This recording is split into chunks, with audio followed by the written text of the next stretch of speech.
แล้วก็เป็นการยั้งตัวจากเรื่องของการไหลไปตามกระแส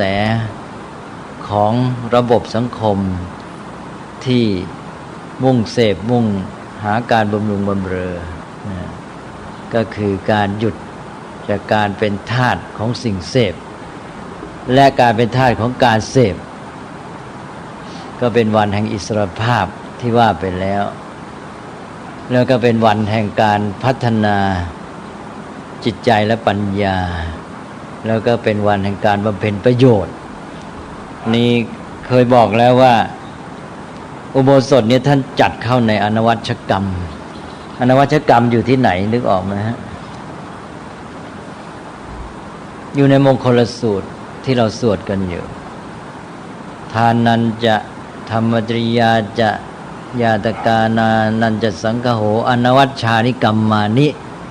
อนวัชกรรมกรรมอันไม่เป็นโทษพออธิบายอนวัชกรรมท่านก็จะบอกว่าได้แก่การรักษาอุโบสถนี่ก็เป็นอนวัชกรรมแล้วก็วยาวัจจะกรณะการกระทำวยาวัจจะวยาวัจจะนี่เข้าใจไหมฮะวยาวัจจะอะไรวยาวัจจะเช่นคำว่าวยาวัจจกรทีนี้วยาวัจจะเองเนี่ยแปลว่าการขนขวายก็คือรับใช้การบำเพ็ญประโยชน์นั่นเองการไปช่วยเหลืออะไรต่างๆเอาเรี่ยวแรงกำลังของตัวเองเข้าไปช่วยใช้คำสมัยนี้ก็คือรับใช้หรือวยาวัจจะก็หรือบำเพ็ญประโยชน์หรืออยู่ในแนวเดียวกันนั่นแหละทีนี้เรามาใช้เป็นศัพท์ค่อนข้างเป็นทางการว่าวยาวัจกรก็หมายถึงว่าเป็นคฤหัสถ์ที่มาสมัครใจช่วยเหลือรับใช้วัดก็เลยกลายเป็นตำแหน่งไปมุ่งไปในแง่การเงินการทองแต่ที่จริงวยาวัจจะนี่มันไม่ใช่หมายถึงเฉพาะการเงินการทองอ่ะหมายถึงว่าไปช่วยรับใช้เขาบำเพ็ญประโยชน์แก่ผู้อื่นอันนี้ก็เป็นหลักการที่มีมาแต่เดิมซึ่งสมัยนี้ก็มาเน้นกันอยากจะให้นักศึกษาอยากจะให้นิสิตไปบำเพ็ญประโยชน์หรืออยากจะให้คนมารับใช้สังคมเลยที่จริงศัพท์นี่มันเก่าท่านมีมานานแล้วอันนี้ก็วยาวัจจะนี่ก็เป็นอนวัชกรรมอย่างหนึ่งแล้วก็ท่านก็ยกตัวอย่างอีกใช่ว่าอารามะวนะโรปณะการปลูกสวนปลูกป่าเนี่ยก็แปลกนะคือสมัยโบราณนี่สวนป่ามันก็เยอะอยู่แล้วนะในสมัยพุทธกาลและในสมัยอัตถกถานี่ก็ยังถือว่าการ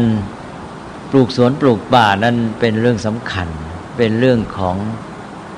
การงานที่ไม่มีโทษหรือเป็นประโยชน์ที่ท่านยกขึ้นมาเป็นตัวอย่างในการเน้น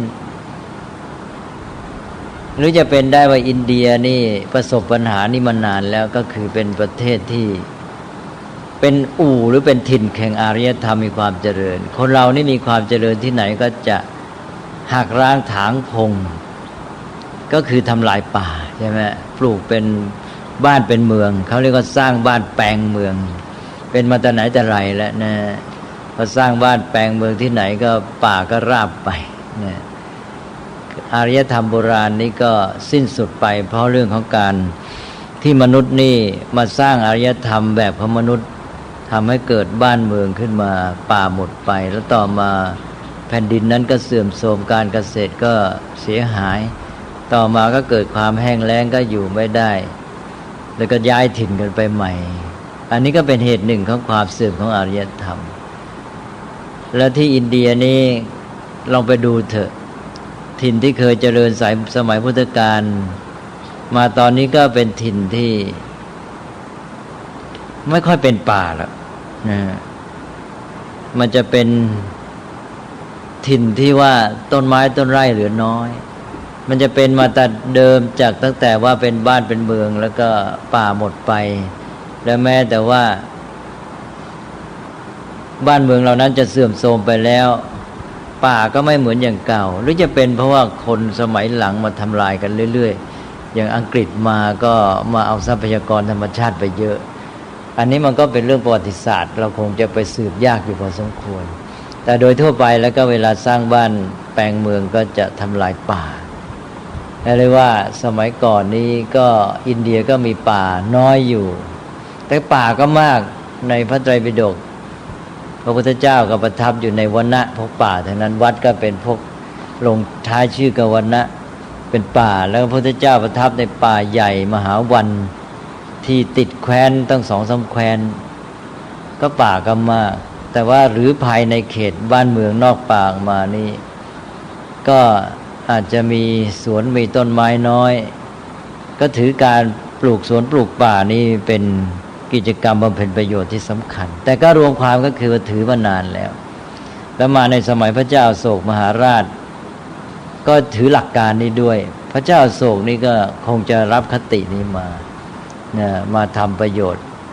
สร้างถนนสร้างปลูกสวนปลูกป่าปลูกไม้ปลูกสมุนไพรให้แก่มนุษย์สัตว์ทั้งหลายสร้างโรงพยาบาลสร้างที่พักแรมคนเดินทางอันนี้ก็เป็นคติของพุทธศาสนาในการทำอนวัชกรรมแล้วก็ท่านก็ยกตัวอย่างอีกว่าเสตุกรณะการสร้างสะพานก็ถือว่าอยู่ในพวกนี้ก็บำเพ็ญประโยชน์นั่นเองนะท่านก็บอกเป็นต้นเหมือนกันนะเป็นต้นก็คือเยอะแยะนะเอาเป็นว่าการไปช่วยหรือรับใช้บำเพ็ญประโยชน์ต่างๆเหล่านี้นะมันก็อยู่ในชุดเดียวกันการรักษาอุโบสถนี่คนที่รักษาอุโบสถก็อย่างที่ว่าไม่มาหาสิ่งเสพบำรุงเบลอตนแล้วก็เวลามันก็มีขึ้นมาเนี่ยเวลามีอย่างบ่ายก็ไม่ไปหาความสนุกสนานมีเวลาก็ไปบำเพ็ญประโยชน์ให้แก่สังคมช่วยเหลือเพื่อนมนุษย์กิจกรรมอันหนึ่งที่มีมาตลอดในเรื่องของวันอุโบสถก็คือทานเริ่มต้นก็ไปให้ไปถวายภัตตาหารเลี้ยงพระซึ่งถือว่าอยู่ได้โดยการบำรุงของประชาชนไม่ได้ทำอาชีพเองแล้วก็ให้ทานตั้งโรงทานเพื่อช่วยเหลือพวกคนยากไร้อนาถาคนขัดสนประเพณีตั้งโรงทานก็เลยมีมาแต่โบราณก็ค่อนข้างเนื่องมากันด้วยกันกับเรื่องของอุโบสถเนี่ยอย่างเรื่องเวสสันดรก็จะมีว่าในวันอุโบสถซึ่งเป็นวันอุโบสถสมัยก่อนพุทธกาลที่เล่ามาเมื่อวานนี่บอกว่าอุโบสถสมัยก่อนพุทธกาลนี่ก็มีปักหนึ่งคือครึ่งเดือนหนึ่งก็3 วันเดือนหนึ่งก็6 วันแล้วก็เป็นวันแรมเป็นวัน1 ค่ำ8 ค่ำ11 ค่ำในคัมภีร์ก็เล่าถึงว่าพระเวสสันดรนี่ก็ขี่ช้างออกตรวจดูเนี่ยตรวจดูการบำเพ็ญประโยชน์ของพระองค์โดยเฉพาะก็คือโรงทานนะ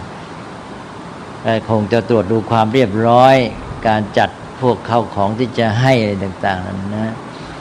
นี่ก็ทานก็เป็นเรื่องสำคัญการถวายให้ปัจจัย4บำรุงสมณพราหมณ์และคนขัดสนยากไร้อนาถาทั้งหลายมาในพุทธกาลก็อย่างอนาถบิณฑิกเศรษฐีนี่ก็แกก็ทำคู่กันเป็นประจำวัน1ก็คือถวายทานแก่พระสงฆ์2ก็เลี้ยงดูคนอนาถายากไร้คือคู่กันเลยทำ2 อย่างคู่กันหมายความว่าคนอื่นเนี่ยก็เขาก็เลี้ยงตัวได้มันก็ไม่จำเป็นก็ให้กันเป็นเฉพาะกรณีแต่ว่าบุคคล2 ประเภทนี้เลี้ยงประจำเนี่ยเลี้ยงประจำก็คือพระสงฆ์ที่ไม่ได้ประกอบอาชีพคล้ายๆว่าเป็นเรื่องของเหมือนกับหน้าที่ของคฤหัสถ์เลยจะต้องช่วยแล้วก็เรื่องของคนขัดสนยากไร้แต่เรื่องคนขัดสนยากไร้ก็ต้องระวังอย่างที่ว่าในแง่ของผู้ปกครองประเทศชาติจะเน้นในการที่จัดอาชีพให้เขามีงานการทำเพราะถ้าโมเลี้ยงกันอยู่อย่างนี้ก็พึ่งตนเองไม่ได้เดี๋ยวก็เลยกลายเป็นเสียนิสัยไปแต่อนาถบิณฑิกเศรษฐีนี่ก็เป็นคนมีทรัพย์ก็เอาทรัพย์มาแบ่งปันอย่างนี้แล้วก็เลยเป็นเหตุให้ได้ชื่อว่าอนาถบิณฑิกเศรษฐีผู้มีก้อนข้าวเพื่อคนอนาถานั่นเป็นสมญาเลยนะแสดงว่าต้องทำอย่างหนักไม่งั้นคงไม่มาเป็นชื่อแกละนะเพราะชื่อแกก็ชื่อสุทัศน์ท่านอนาถบิณฑิกเศรษฐีเนี่ยชื่อตัวว่าสุทัศตะแต่ว่าคนเลยไม่รู้จักชื่อเดิมเลยเพราะว่าไปบำเพ็ญประโยชน์ทำอย่างนี้จนกระทั่งว่ากลายเป็นสมญา เป็นกลายเป็นชื่อที่เรียกกันเป็นสามัญว่าอนาถบิณฑิกเศรษฐีเอาละครับทีนี้ก็นี่เป็นประเพณีเดิมไปอันว่าที่เห็นชัดก็คือเรื่องทานแล้วส่วนกิจกรรมอื่นก็ทำเป็นบำเพ็ญประโยชน์เข้าไปเป็นวันอุโบสถก็เป็นวันที่มีเวลามีเรี่ยวแรงกำลังมาทำสิ่งเหล่านี้แล้วก็มาพัฒนาตนเองในด้านจิตใจและปัญญาอย่างน้อยชีวิตก็เป็นอิสระจากเรื่องของวัตถุเสพไม่มัวหมกมุ่นหลงละเริงมัวเมาแล้วก็ไม่ชักพาสังคมไปวุ่นวายกับสิ่งเหล่านี้สังคมมันก็จะเจริญงอกงามดีขึ้นนี่ก็เรื่องของอุโบสถนะก็เป็นวันหยุดของชาวพุทธนี่แปลว่าชาวพุทธหยุดยังมีความหมายหยุดยังมีปัญญาหยุดยังผู้ตื่นผู้รู้ผู้เบิกบานไม่ใช่หยุดหลงงมงายหยุดหลงละเลงหยุดมัวเมาหยุดอยู่ด้วยความประมาทหยุดทำบาปถ้าหยุดอยู่แล้วก็ไปหยุดงานหยุดการหยุดทำหน้าที่แล้วไปทำบาปอย่างนั้นไม่ใช่แหละไม่ใช่หยุดของชาวพุทธหยุดชาวพุทธก็วันหยุดของชาวพุทธก็เป็นวันหยุดจากบาปอกุศลอย่างที่ว่ามานะฮะเพื่อจะได้ไปทำสิ่งที่ดีงามมีเวลาที่ทำสิ่งที่มีค่าเป็นประโยชน์ทั้งแก่ชีวิตตนและผู้อื่นทีนี้เรื่องอุโบสถที่ว่ามานี่ก็อยู่ในระดับศีลนะฮะนี่ที่เรากำลังพูดกันอยู่เนี่ยเรากำลังพูดในชุดทานศีลภาวนานะทานก็พูดไปแล้วศีลก็พูดไปแล้วมาถึงอุโบสถก็อยู่ในศีลแล้วทานกับศีลก็โยงกันทีนี้ก็มาภาวนาก็พูดไปแล้วว่าในที่นี้นั้นท่านเน้นเรื่องเมตตาภาวนาการเจริญเมตตาเพราะสำหรับคฤหัสถ์เนี่ยจะมุ่งในการอยู่ร่วมกันเนี่ยมากนะทานก็เกื้อหนุนกันนะในวัตถุสิ่งของศีลก็อยู่ร่วมกันโดยไม่เบียดเบียนแล้วก็ภาวนาก็เจริญเมตตาจะให้จิตใจมีพื้นฐานคุณธรรมในการอยู่ร่วมกับผู้อื่นสอดคล้องกับพฤติกรรม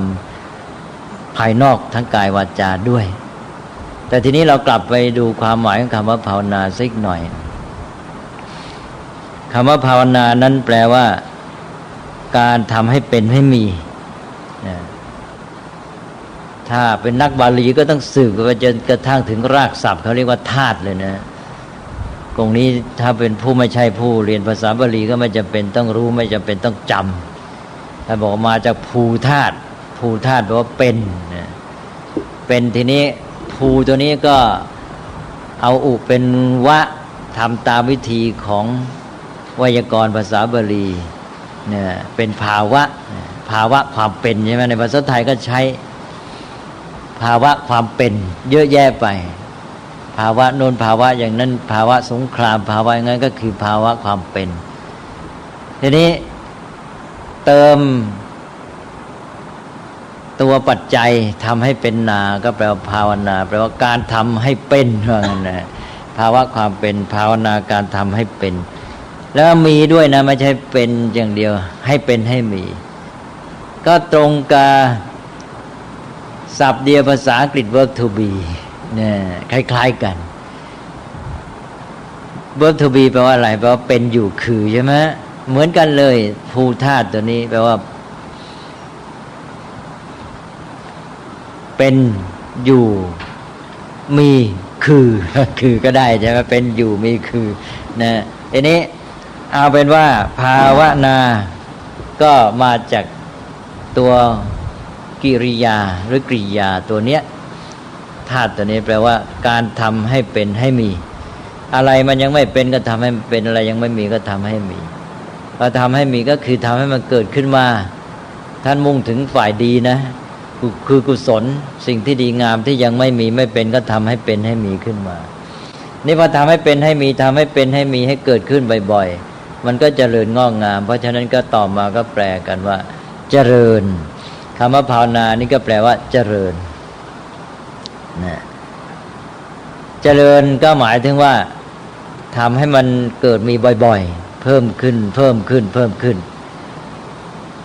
ต่อมาก็แปลว่าอบรมนะอบรมการฝึกอบรมก็หมายความทำบ่อยๆเหมือนกันนะก็แปลกันไปต่างๆแต่ว่านิยมโบราณนี่แปลว่าเจริญจะเห็นได้จากคำว่าอะไรเช่นเมตตาภาวนาแปลว่าเจริญเมตตาวิปัสสนาภาวนาแปลว่าเจริญวิปัสสนาสมาธิภาวนาแปลว่าเจริญสมาธิส มถะภาวนาเจริญสมถะแล้วแต่ไปใส่อะไรก็เจริญอันนั้นแหละนะเลยทานเราจะใช้คำว่าทานภาวนาได้ไม่ต้องไปภาวนาให้เลยให้เลยนะเนี่ยทานมันเป็นตัวการกระทำอยู่แล้วนะอันนี้มันทำไว้ตัวคุณสมบัติต่างๆนะให้มันเกิดให้มีขึ้นมาอันนี้แปลว่าภาวนาแปลแบบโบราณก็แปลว่าเจริญนะแต่มาในภาษาไทยนานๆเข้าคำว่าภาวนานี่มันเพี้ยนไปมันกลายเป็นท่องบนนะภาวนาพุทโธเขานะว่างั้นนะกลายเป็นว่าพุทโธพุทโธอยู่ในใจอันนี้มันก็มีเหตุผลในการเพี้ยนเหมือนศัพท์ที่เคยพูดมาแล้วในเรื่องมานะเรื่องอะไรต่างๆประมาทที่แปลความหมายเป็นดูถูกไปเนี่ยประมาทหรือมานะกลายเป็นเพี้ยนไปอันนี้ก็มีเข้าภาวนาก็ทำไมกลายเป็นท่องบนพึมพำก็เพราะว่าในกระบวนการที่จะฝึกอบรมจิตหรือทำให้เกิดสมาธิเนี่ย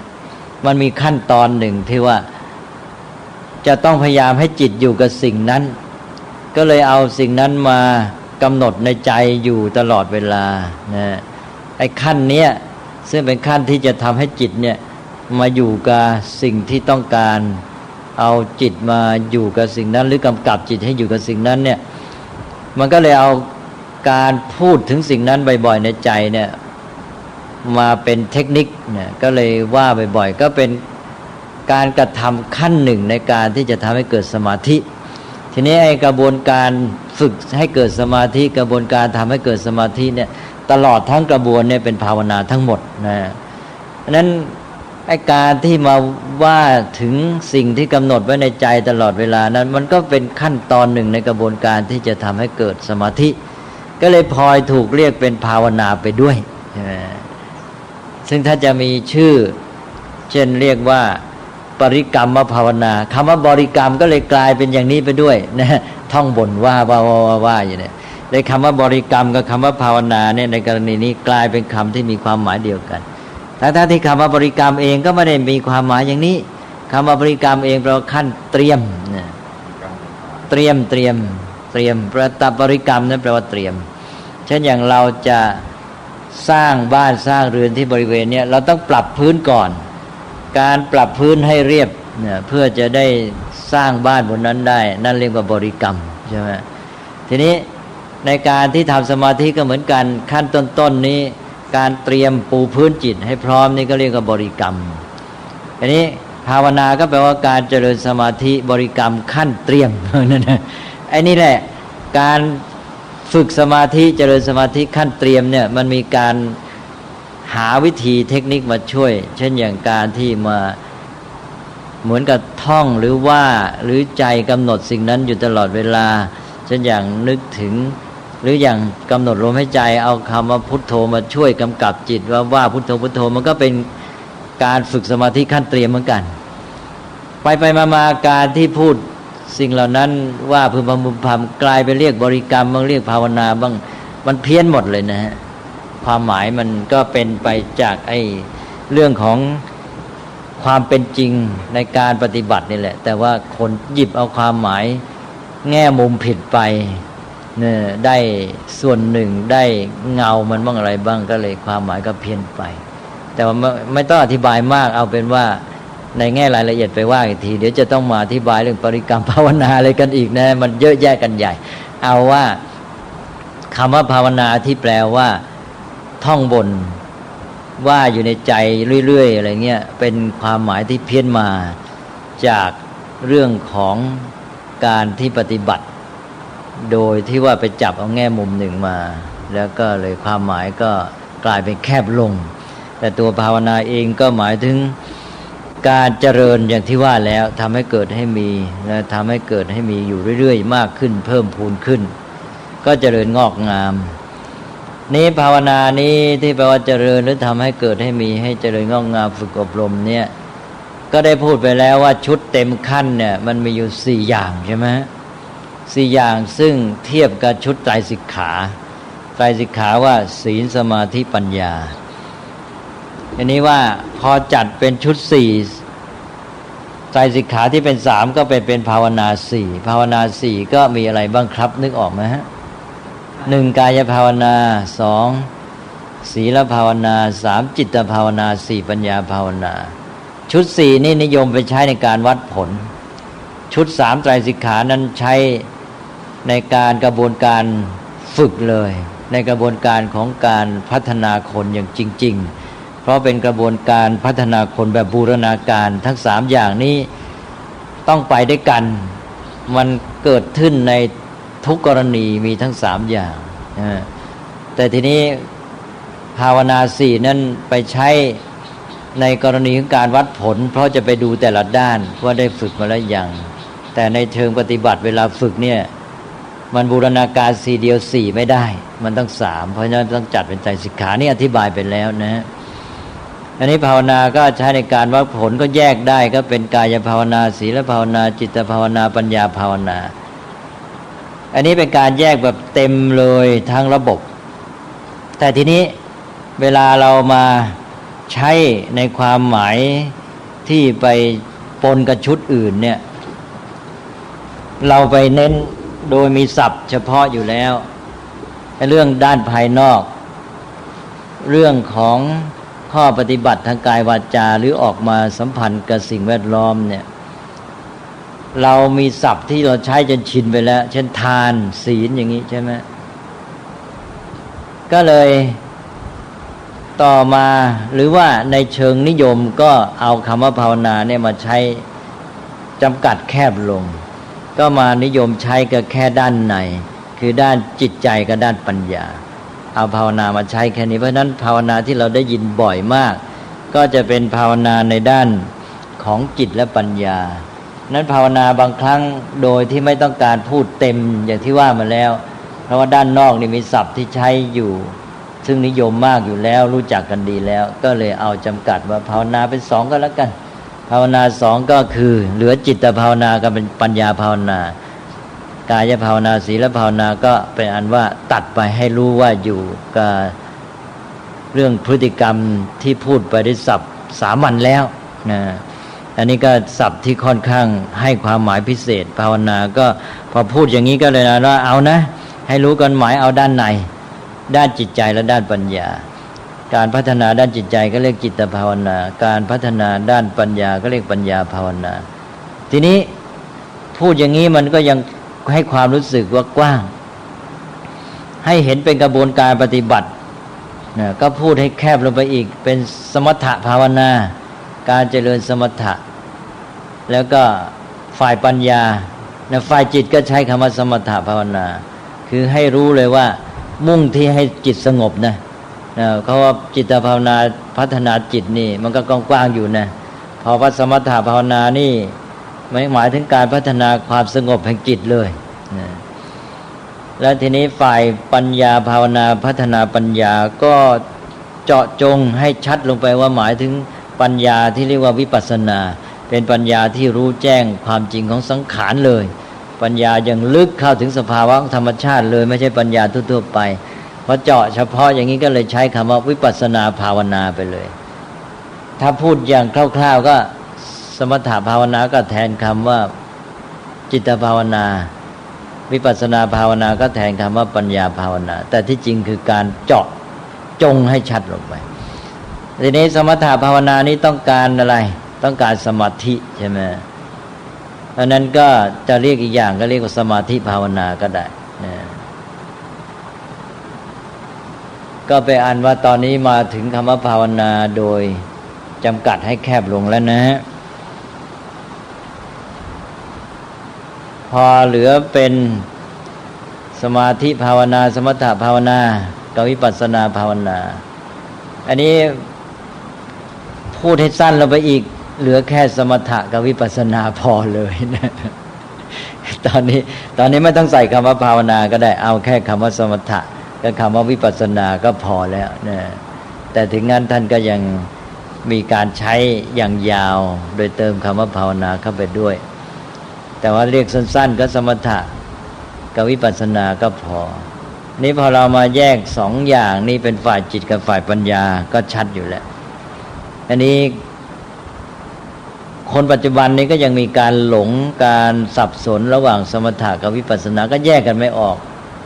ก็ต้องจับหลักการให้ได้ว่าสมถะกับวิปัสสนานี่จุดต่างอยู่ที่ตรงไหนจับจุดต่างให้ได้จุดต่างอยู่ที่บอกแล้วสมถะนี่มุ่งสมาธิใช่ไหมเราเลยมักจะเรียกกระบวนการฝึกทั้งหมดที่จะทำให้เกิดสมาธินี่ว่าสมถะก็เป็นกระบวนการตัวการปฏิบัติเพื่อให้เกิดสมาธิแต่ในบางแห่งพระพุทธเจ้าใช้คำว่าสมถะแทนคำว่าสมาธิได้เลยแต่ว่าใช้บ้างบางครั้งใช้แบบหลวมๆถ้าใช้แบบเป็นวิชาการก็จะเป็นว่าสมถะเนี่ยเป็นกระบวนการฝึกเพื่อจะให้เกิดสมาธิก็เป็นจุดหมายดังนั้นฝ่ายสมถะก็ต้องการสมาธิฝ่ายวิปัสสนาก็ต้องการปัญญาแต่หมายถึงปัญญาที่รู้ความจริงของสังขารรู้ไตรลักษณ์ที่จะทำให้จิตหลุดพ้นจากกิเลสได้เลยเอานะทีนี้หลักการของสมถะที่มุ่งสมาธิก็อยู่ที่ว่าจะทำไงก็ตามให้จิตเนี่ยมันอยู่กับสิ่งหนึ่งสิ่งเดียวที่ต้องการได้จิตอยู่กับสิ่งหนึ่งสิ่งเดียวที่ต้องการได้นี่เป็นเรื่องของสมถะคือทำให้เกิดสมาธิเอาแค่นี้นะพอจิตแน่วแน่จิตสงบอยู่กับสิ่งเดียวที่ต้องการได้แม้แต่ว่าอยู่กับสิ่งที่ต้องการนั้นได้ตามต้องการเนี่ยนะแน่วไม่พลาดไม่ฟุ้งซ่านไม่บอกแวกไปไม่เลื่อนลอยไปอยู่อย่างนั้นแน่นอนเด็ดขาดอยู่ได้ตามต้องการหมายความว่าต้องการจะอยู่1 ชั่วโมง2 ชั่วโมงอยู่ได้นะอย่างเงี้ยนี่คือว่าเรื่องของสมถะจุดหมายอยู่ที่นี่พอสมถะนี่บำเพ็ญไปพอจิตได้เป็นสมาธิแน่วแน่อย่างนั้นแล้วมันก็จะมีสมาธิที่แน่วแน่ในระดับต่างๆจนถึงแนบแน่นแนบสนิทมันก็เลยเป็นสมาธิที่เป็นหลายระดับแรกเรียกว่าคณิกะสมาธิเป็นสมาธิที่จิตมันแน่วแน่ได้ชั่วขณะไม่ได้ตั้งมั่นต่อเนื่องไปได้ชั่วขณะทีนี้ก็มาเป็นสมาธิที่แนบสนิทยิ่งขึ้นแต่ยังไม่แนบสนิทเต็มที่ท่านเรียกว่าเป็นเฉียดจวนว่างั้นจวนจะแนบสนิทอันนี้ก็จะมีชื่อเรียกว่าอุปจารสมาธิแล้วพอมันแนบสนิทจริงๆก็เรียกว่าอัปปนาสมาธิลักษณะของจิตที่ว่าพอได้อุปจารสมาธิก็คือนิวรณ์จะหมดนี่เป็นจุดสำคัญที่จะกำหนดพอได้อุปจารสมาธินี้ก็กำจัดนิวรณ์ได้นิวรณ์5ก็มีกามฉันทะพยาบาทถีนมิทธะอุทธัจจะกุกุจจะวิจิกิจฉานะซึ่งไม่ต้องอธิบายในที่นี้เดี๋ยวจะไปกันใหญ่อันนี้ก็จุดกำหนดแล้วพอต่อจากอุปจารสมาธิก็เป็นอัปปนาแนบสนิทเพราะจิตเป็นอัปปนาสมาธิก็ถึงฌานแล้วทีนี้นะเพราะนั้นการบำเพ็ญสมถะที่ได้สมาธินี้พอจิตแนบสนิทดีก็ไปถึงฌานจิตเนี่ยก็เข้าสู่ภาวะเป็นฌานมีคุณสมบัติต่างๆก็ใช้คุณสมบัติที่มันเป็นตัวยืนสำคัญในจิตนี้เป็นตัวกำหนดว่าเป็นฌานระดับไหนถ้ามีองค์ประกอบอยู่5อย่างเป็นหลักนะไม่ใช่มีแค่นั้นนะมีอื่นด้วยแต่ไอ้ตัวที่จะใช้กำหนดมี5ตัวมีวิตกวิจารปิติสุขเอกคตาท่านก็เรียกว่าปฐมฌานเพราะว่าแนบสนิทลงไปอีกวิตกวิจารหมดความจำเป็นที่ต้องใช้ก็เหลือปิติสุขเอกคตาก็เป็นฌานที่2นะถ้ามี5ยังเป็นฌานที่1เรียกว่าปฐมฌานพอไปตัดไอ้ตัวที่มันยังแสดงความไม่แนบสนิทยังมีไอ้ความที่ยังมีการเป็นภาระของจิตอยู่มากหน่อยก็คือยังมีวิตกวิจารเนี่ยพอตัดวิตกวิจารได้จิตก็แนบสนิทยิ่งขึ้นก็เป็นฌานที่2เรียกว่าทุติยฌานหรือปิติสุขเอกคตาต่อไปปิติระงับปิตินี่ยังเป็นภาวะที่จิตมันอะไรจะเรียกว่าฟู่ฟ้าหน่อยก็สงบลงไปอีกปิติออกเหลือแค่สุขเอกคตาสงบกว่าก็เป็นฌานที่3เรียกว่าตติยฌานพอแนบสนิทลงไปอีกนั่นก็สุขนั้นก็เป็นอุเบกขา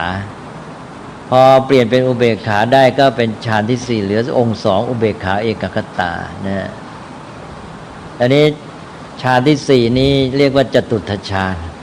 พอได้จตุตถฌานแล้วทีนี้มีการเปลี่ยนอารมณ์ของจิต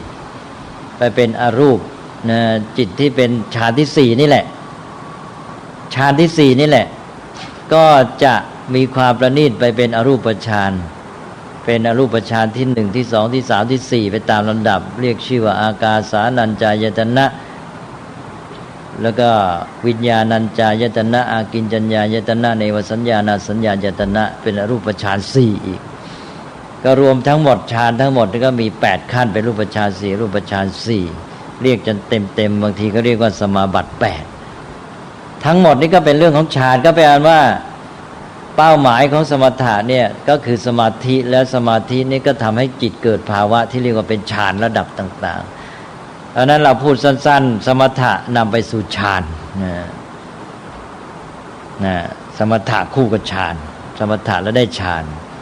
เป็นสภาพจิตที่มีคุณสมบัติที่แสดงความประณีตละเอียดอ่อนมีสมาธิเป็นแกนทีนี้ฝ่ายวิปัสสนาบ้างฝ่ายวิปัสสนานั่นบอกแล้วว่าเป็นการทำให้เกิดปัญญาใช้ปัญญาพัฒนาปัญญาขึ้นไปปัญญานี้เป็นปัญญาที่รู้ความจริงของชีวิตสังขารให้เห็นว่าชีวิตของเรานี่ไม่ใช่มีอะไรหรอกก็เป็นแต่เพียงรูปธรรมนามธรรมเป็นสภาวะตามธรรมชาติเกิดขึ้นตั้งอยู่ดับไปมันก็เป็นภาวะที่เป็นอนิจจังทุกขังเป็นอนัตตาอย่างที่เราเคยว่ามาแล้วนะอันนี้เห็นความเกิดดับเป็นไปเห็นความจริงของสังขารก็ทำให้จิตรู้เท่าทันความเป็นไปสิ่งต่างๆที่เคยยึดเคยถือนะเคยสำคัญมั่นหมายต่างๆนะตามสมมติก็จิตก็เปลี่ยนไปด้วยปัญญานี้ก็เกิดความรู้ความจริงการวางใจวางท่าทีต่อสิ่งทั้งหลายต่อโลกและชีวิตก็เปลี่ยนไปจนกระทั่งว่าเกิดความที่ว่าเป็นอิสระขึ้นมาจิตเรียกว่าหลุดพ้นไม่ยึดมั่นถือมั่นไปตามที่ตัณหามาผลักดันมานำจิตใจหรือว่าเป็นไปเพราะอุปาทานแล้วไม่ติดในสมมติแต่รู้เท่าทันสมมติรู้ที่สมมติขึ้นมานี่เป็นเรื่องของเหตุผลของมนุษย์ในการอยู่ร่วมสังคมในการพูดกันรู้เรื่องเป็นต้นแล้วก็ใช้อย่างรู้เท่าทันแต่ก็ไม่ใช่หมายความว่าเป็นหลงโดยที่ว่าไปปฏิเสธมันอีกนะคือหมายความว่ารู้เท่าทันแล้วใช้ตามเหตุผลของมันรู้เท่าทันสมมติแล้วเข้าถึงความจริงของปรมัตถ์ทำให้ปฏิบัติต่อสิ่งทั้งหลายถูกต้องโดยจิตเป็นอิสระหลุดพ้นอันนั้นนี่ก็คือเป็นเรื่องของวิปัสสนาวิปัสสนาก็เลยทำให้เกิดปัญญาที่รู้เท่าทันความจริงนั้นวิปัสสนาก็เป็นคู่กับปัญญาที่จริงมันเป็นตัวปัญญาแหละมุ่งทำให้เกิดปัญญาอันนี้ปัญญานี่ปัญญาที่ทำงานสำเร็จผลในแต่ละระดับรู้ความจริงเป็นเรื่องๆไปนี่ก็ญาณนะอย่างที่เคยพูดไปแล้วพอรู้ความจริงว่าชีวิตของเราหรือสิ่งทั้งหลายในโลกนี้มันก็ที่เรียกชื่อไปต่างๆเป็นคนเป็นสัตว์เป็นอะไรเป็นต้นไม้เป็นภูเขาความจริงมันก็คือรูปธรรมนามธรรมตามสภาวะของมันเนี่ยซึ่งเราสามารถแยกย่อยไปจากมนุษย์สมัยปัจจุบันก็สามารถว่าแยกว่าไอ้ที่ปรากฏเป็นน้ำเป็นเนื้อแล้วที่จริงมันเป็น H2O อะไรอย่างเงี้ยนะว่าสามารถแยกเข้าไปให้ถึงตัวภาวะของมันเมื่อเข้าถึงตัวภาวะความจริงเท่าไหร่ยิ่งสามารถจัดการกับสิ่งเหล่านี้ได้ดียิ่งขึ้นนะเพราะมันรู้ความจริงว่ามันมาจากไหนมันเป็นยังไงความเป็นเหตุเป็นผลเป็นปัจจัยต่อกันนี่รู้เข้าใจจนกระทั่งว่าเห็นว่าเป็นรูปธรรมนามธรรมการรู้อย่างนี้ก็เรียกว่าญาณหนึ่งเรียกว่าเช่นว่าเรียกว่านามรูปปริเฉทญาณญาณกำหนดรู้หรือกำหนดแยกนามและรูปได้อะไรเป็นรูปอะไรเป็นนามนะแล้วต่อไปก็ปัญญาก็ทำสำเร็จผลอีกขั้นหนึ่งรู้ถึงว่าอะไรเป็นปัจจัยให้ไอ้นามรูปนี้ปรากฏในภาวะอย่างนี้อย่างนี้เรียกว่ากำหนดจับเอาปัจจัยได้ก็เรียกชื่อเป็นอีกญาณหนึ่งเป็นว่าปัจจยปริฆาญาณใช่ไหมนี่ต่อมาญาณนั้นเกิดเห็นไอ้การที่นามรูปนี้มันเกิดดับต่อเนื่องกันไปมันไม่เที่ยงแล้วมันไม่คงอยู่ในภาวะเดิมมันเป็นไปตามเหตุปัจจัยของมันตามสภาวะไม่มีใครเป็นเจ้าของบังคับมันได้นะอันนี้ก็เป็นสัมมัสัญญาณนะพิจารณาตามไตรลักษณ์ปัญญาที่รู้เป็นเรื่องอย่างเงี้ยนะรู้ชัดไปทำหน้าที่รู้ได้ผลไปเป็นเรื่องนี้เรียกว่าญาณอันนั้นวิปัสสนาก็จะทำให้เกิดปัญญาที่รู้เข้าใจแต่ละขั้นแต่ละตอนอย่างเงี้ยที่เรียกว่าญาณเรื่อยไปเพราะฉะนั้น วิปัสสนาก็คู่กับญาณทำให้เกิดปัญญาก็เป็นญาณฝ่ายสมถะนี่คู่กับฌานนะฮะแล้วก็วิปัสสนานี่คู่กับญาณเพราะฉะนั้นสองอันเนี่ยคนจะสับสนนะฝ่ายสมถะนี่ได้ฌานฝ่ายวิปัสสนานี่ได้ญาณเอาละเข้าใจว่าแยกได้นะเป็นอันว่าฝ่ายวิปัสสนานี่ทำให้เกิดปัญญาเป็นปัญญาที่รู้เป็นเรื่องๆเรียกว่าญาณคือญาณก็คือปัญญาที่ทำงานได้ผลในเรื่องนั้นๆเป็นเรื่องๆไปนะดังนั้นคงจะเข้าใจทั้งศัพท์ด้วยคงจะเข้าใจทั้งหลักการด้วยญาณก็เกิดขึ้นมาจนกระทั่งถึงสุดท้ายเป็นอาสวัคคยญาณเป็นโพธิการตรัสรู้เลยนะอันนี้มันจะมีจุดหนึ่งที่ว่าฝ่ายสมถะก็เกิดญาณได้อีกเหมือนกันแต่ว่ามันจะต้องมาบรรจบกับวิปัสสนาแล้วจะเป็นญาณสูงสุดไอ้เจ้าสมถะนี่มันทำให้จิตสงบนี่พอจิตสงบเป็นสมาธิเคยพูดไปแล้วนี่ฮะจิตเป็นสมาธิมีคุณสมบัติที่เป็นประโยชน์3ประการ1ทำให้มีพลัง2ทำให้ใสเอื้อต่อการใช้ปัญญาแล้วก็3สงบทำให้เกิดความสุขใช่ไหมทีนี้พอได้สมาธิเนี่ยได้ฌานแล้วจิตมันพร้อมจะใช้งานทางปัญญามันเกิดการรู้อะไรบางอย่างด้วยความสามารถของจิตที่มันดิ่งแนบสนิทนั้นเขาเรียกว่าเป็นญาณชนิดต่างๆเหมือนกันนะญาณฝ่ายสมถะเกิดขึ้นมาแล้วจากการที่ได้ฌานแล้วนะจะไปเกิดญาณอีกนะจากฌานนี้ไปเกิดญาณฝ่ายสมถะเป็นญาณที่เรียกว่าอภิญญาเป็นประเภทความรู้พิเศษที่ว่าหูทิพตาทิพมองเห็นสิ่งที่คนธรรมดาไม่เห็นได้ยินสิ่งที่คนธรรมดาไม่ได้ยินนะตาหูมันประณีตอินทรีย์มันคมชัดยิ่งขึ้นนะร่วงรู้อะไรต่างๆระลึกอะไรต่ออะไรได้อย่างพวกสะกดจิตนี่จะใช้วิธีการประเภทนี้นะแต่ว่าไม่ได้ไอตัวคนที่ระลึกไม่ได้หรอกแต่สามารถที่จะใช้จิตที่สงบที่มันไม่ฟุ้งซ่านไปเลยเนี่ยระลึกถึงอดีตของตัวเองใช่ไหมระลึกตั้งแต่เกิดมาเลยสามารถแสดงอย่างเด็กอย่างคนที่ถูกสะกดจิตเนี่ยจะให้ร้องอูแวใหม่ก็ได้เนี่ยจะให้คลานให้แสดงท่าทางตอนเป็นเด็กอายุ1 ขวบอะไรระลึกได้อีกนะอนุญาตครับ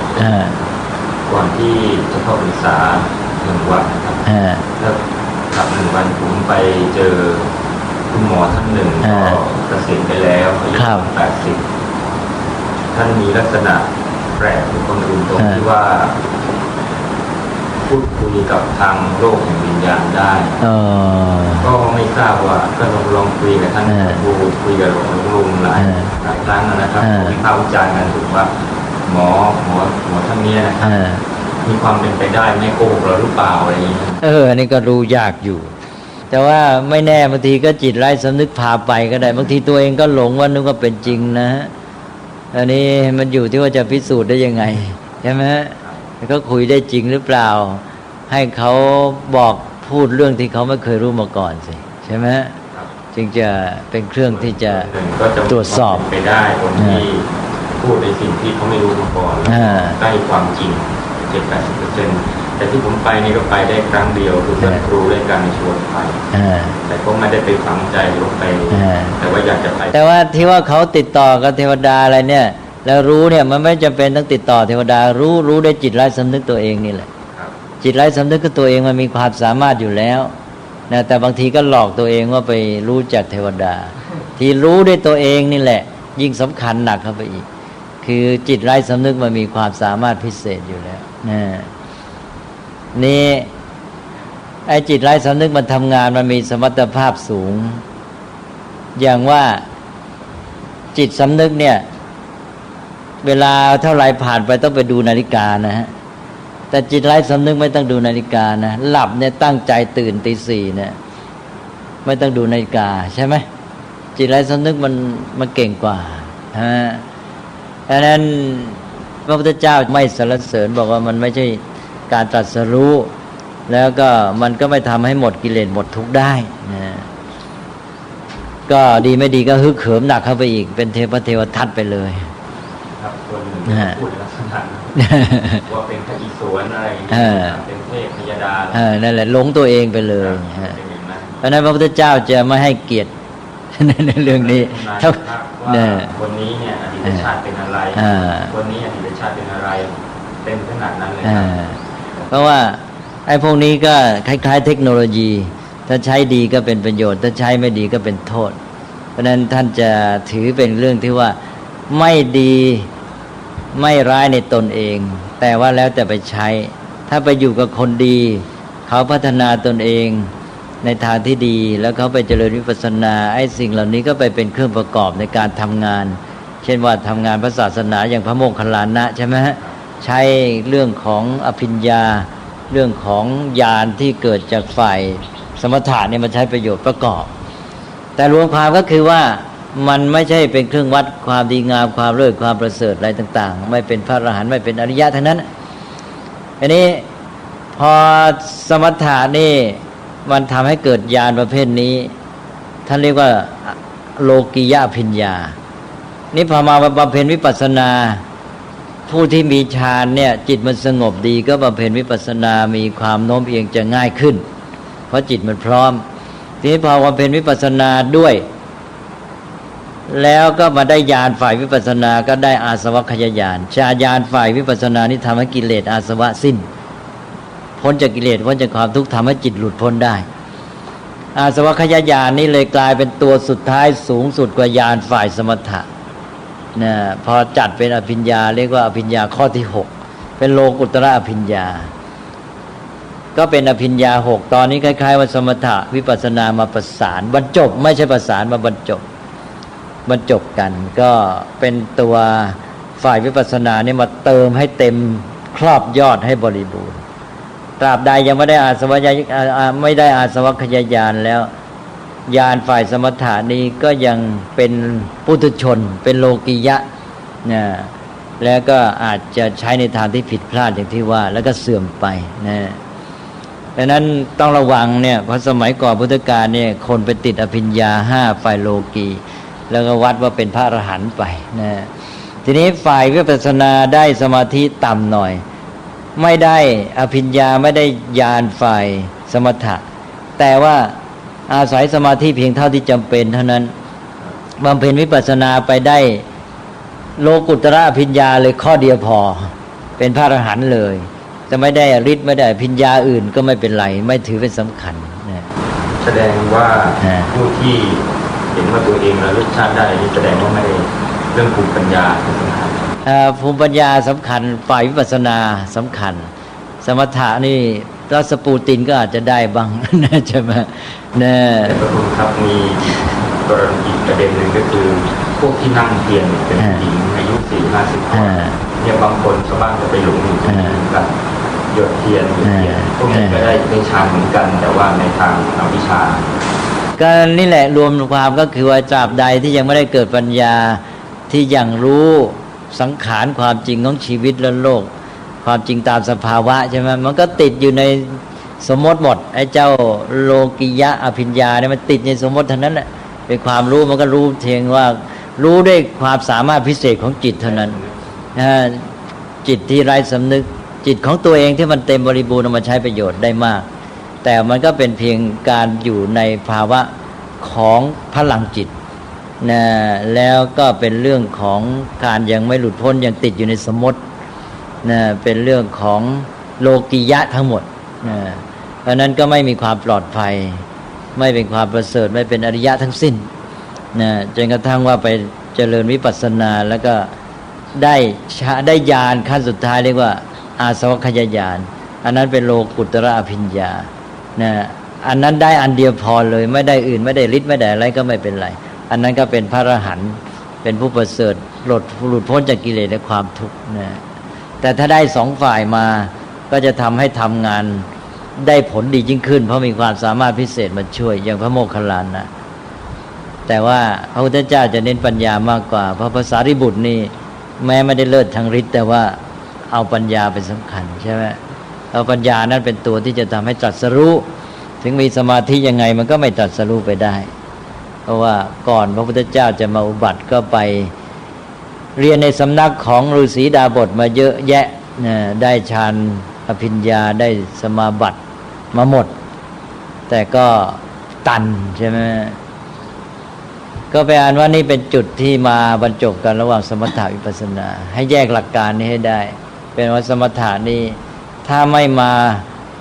ต่อยอดโดยวิปัสสนาก็เป็นอมตะก็เป็นเหมือนฤาษีชีไพรในยุคก่อนพุทธกาลนะแม้พระโพธิสัตว์ก็เคยเป็นมาแล้วพระโพธิสัตว์ก็ไปจบแค่นั้นตันอยู่แค่นั้นแต่ขอรับความสัมพันธ์ระหว่างสมถะและวิปัสสนาสมาบัติแปดกับเรื่องอภิญญาห้าเนี่ยมันเป็นต้องสัมพันธ์กันว่าจะต้องได้ฌานสมาบัติแล้วไงจึงสามารถเจริญจึงพัฒนาอภิญญาขึ้นมาเพราะต้องพวกได้อภิญญาโลกีนี่ต้องได้ฌานสุดเลยต้องเรียกว่าจิตนี่ต้องพร้อมเต็มที่เลยเพราะมันเป็นฝ่ายพลังจิตนี่มันต้องเอาเรื่องจิต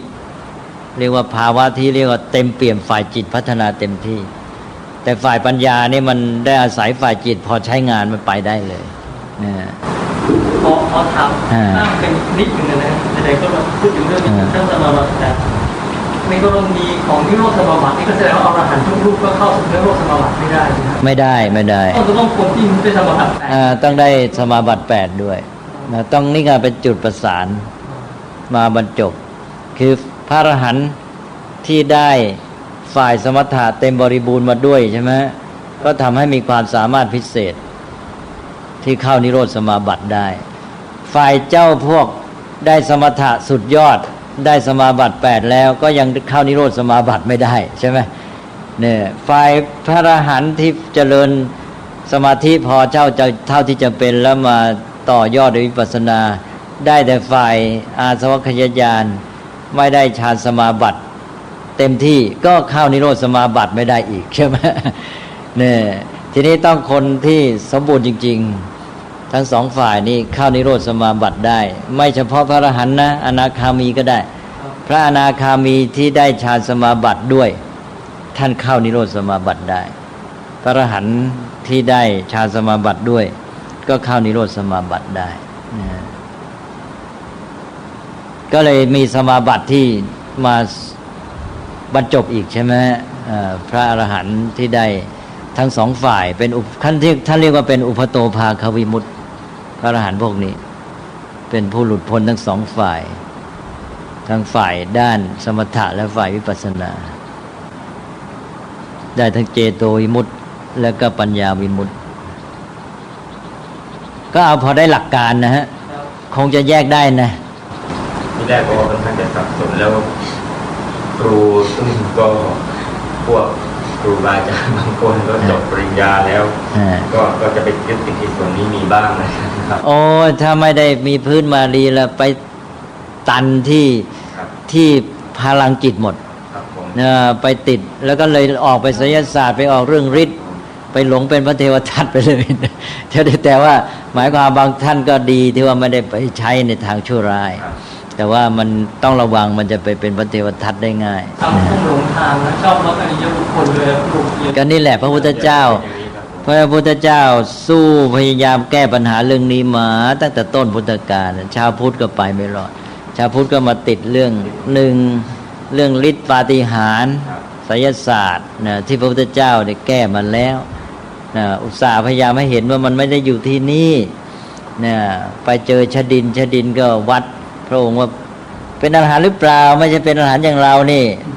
คืนนี้ต้องลองฤทธิ์ดูหน่อยใช่ไหมก็เลยแกล้งปลุกเสกเล่นยันก็พวกนี้ติดอยู่ในนั่นแหละติดแล้วบางทีเป็นในพวกชั้นต่ำเป็นอกุศลไปด้วยใช้สนองโลภะโทสะมันก็เข้าคติไอ้พวกลัทธิผีสางเทวดาของฮินดูไปเนี่ยติดเรื่องเทวดาก็ปฏิบัติต่อเทวดาโดยไม่เข้าใจแทนที่จะพัฒนาคุณธรรมที่จะทำให้เป็นเทวดาในตัวกลับมองไปหาทางพึ่งเทวดานี่ปฏิบัติต่อเทวดาผิดเรื่องฤทธิปาฏิหาริย์ก็ไปมุ่งหวังเอาวัดความวิเศษวัดความประเสริฐเลิศอริยะกันด้วยเรื่องฤทธิปาฏิหาริย์อีกผิดอีกนะพระพุทธเจ้าแก้มาแล้วนะก็ไม่ฟังนะหรือไม่เรียนแล้วก็มาติดเรื่องลัทธินิครนก็ไปเป็นลัทธิกรรมเก่าแบบ อะไรๆก็เป็นเพราะกรรมชัดก่อนหรือว่ามาติดเรื่องความไม่ยึดมั่นถือมั่นโดยเป็นกลายเป็นความยึดมั่นในความไม่ยึดมั่นไปอีกแบบนิครนไปอีกใช่ไหมก็ผิดอีกแทนที่จะเป็นความไม่ยึดมั่นที่เกิดด้วยปัญญารู้ตามเป็นจริงแล้วปฏิบัติต่อสิ่งทั้งหลายได้ด้วยดีตามเหตุตามผลนะอันนี้พุทธศาสนาจุดเนี้ยที่แยกถ้าชาวพุทธแยกไม่ได้ก็อันตรายใช่ไหมคือนึกว่าไม่ยึดมั่นถือมั่นก็เอาอย่างที่ว่าไม่ใช่ลูกของเราเมียของเราเหมือนนิครนเปียบที่เล่าเมื่อคืนนี่ใช่ไหมนิครนเขาว่างั้นเลยว่าเอาแล้วนะถึงวันอุโบสถบอกลูกศิษย์วันนี้แก้ผ้าได้แล้วอย่าไปยึดมั่นอะไรเลยแล้วก็บอกว่าเราไม่ยึดมั่นอะไรไม่ใช่ของเราไม่ใช่ของใครทั้งนั้นพระสงฆ์เองก็ไปทำพิธีด้วยเนี่ยที่ทำให้ชาวบ้านผมติดอันนี้ก็เป็นจุดสำคัญเอาก็พระไม่รู้เรื่องไม่ได้เรียนเนี่ยไม่ได้รู้หลักรู้อะไรทั้งนั้นฉะนั้นก็เลยแยกนะ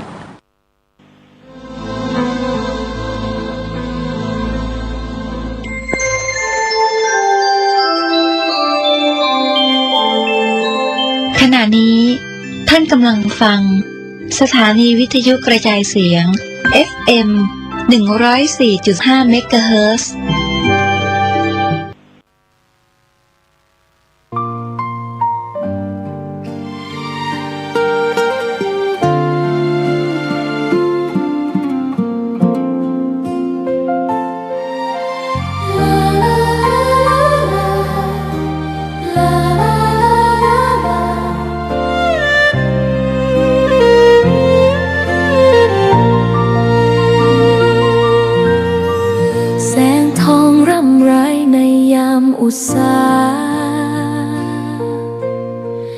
ยังเห็นพระเมตตาอยู่ทุกแห่งหน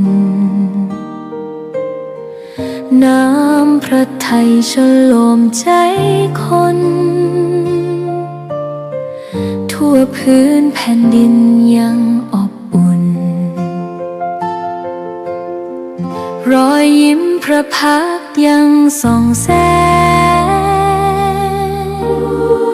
ในดวงใจไทยไม่ลื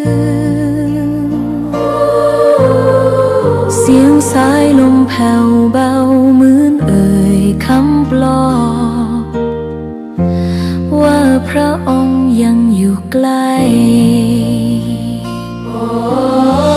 ขอกราบแทบบาทด้วยรักนิรันดร์น้ำตาหลั่งพลันจากใจคนไทยแม้เสด็จสู่ฟ้าไกลแต่พระหฤทัยอยู่ในแผ่นดินนี้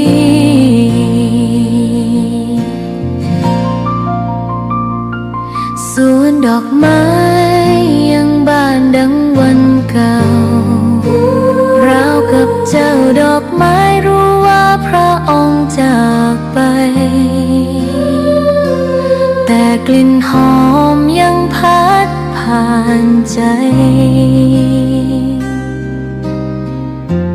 ให้ระลึกถึงพระเมตตา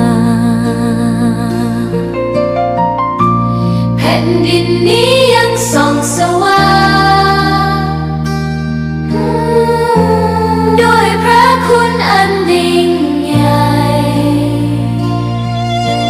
ขอเดินตามรอยเท้าแห่งพระแม่ไปด้วยศรัทธาไม่เสื่อมคลายขอกราบแทบบาทด้วยรักนิรันดร์น้ำตาหลั่งพลันจากใจคนไทยแม้เสด็จสู่ฟ้าไกลแต่พระหฤทัยอยู่ในแผ่นดินนี้ดวงใจไทยทุกดวงขอพักดีขอถวายรักนี้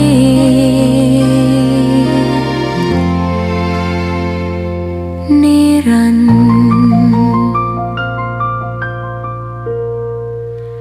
แด่พระพันปีหลวง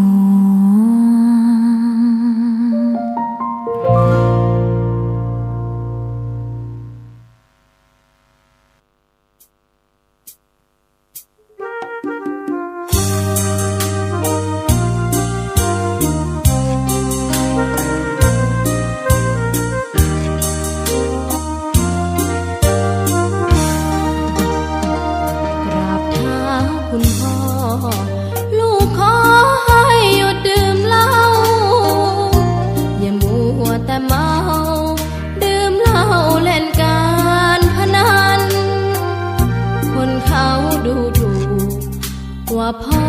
ขี้เกียจทำงานชาวบ้านรังเกียจเดียดฉันต่างประจานคุณพ่อสิ้นดีสงสารคุณแม่ลำบากแท้หาเงินมาให้ได้มาเท่าใดพ่อใช้จนหมดไม่มีขัดสนจนยากลำบากคนแค้นเต็มทีอนาคตของลูกริบหรี่ความหวังที่มีมืดมนพ่อดื่มสุราเหมือนกินน้ำตาของแม่พ่อจ๋าฐานะเราแย่หากไม่แก้ความจนแม่เตือนพ่อด่าตบตีแม่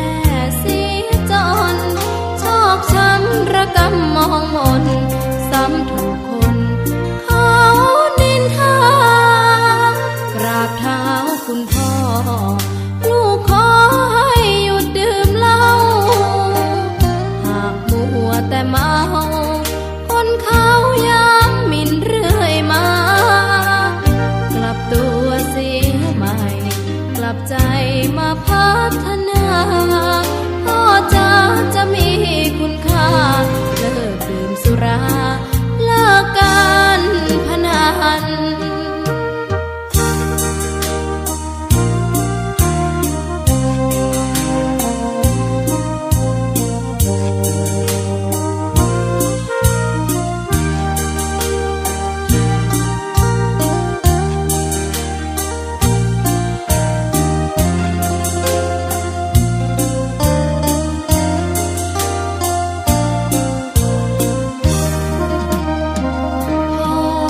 ดื่มสุราเหมือนกินน้ำตาของแม่พ่อจ๋าฐานะเราแย่หากไม่แก้ความจนแม่เตือนพ่อด่าตบตีแม่เสียจนชอกช้ำระกำมองมนซ้ำถูกคนเขานินทากราบเท้าคุณพ่อลูกขอให้หยุดดื่มเหล้าหากมัวแต่เมาคนเขาย้ำหมิ่นเรื่อยมากลับตัวเสียใหม่กลับใจมาพัฒนาพ่อจะมีคุณค่าเลิกดื่มสุราเลิกการพนัน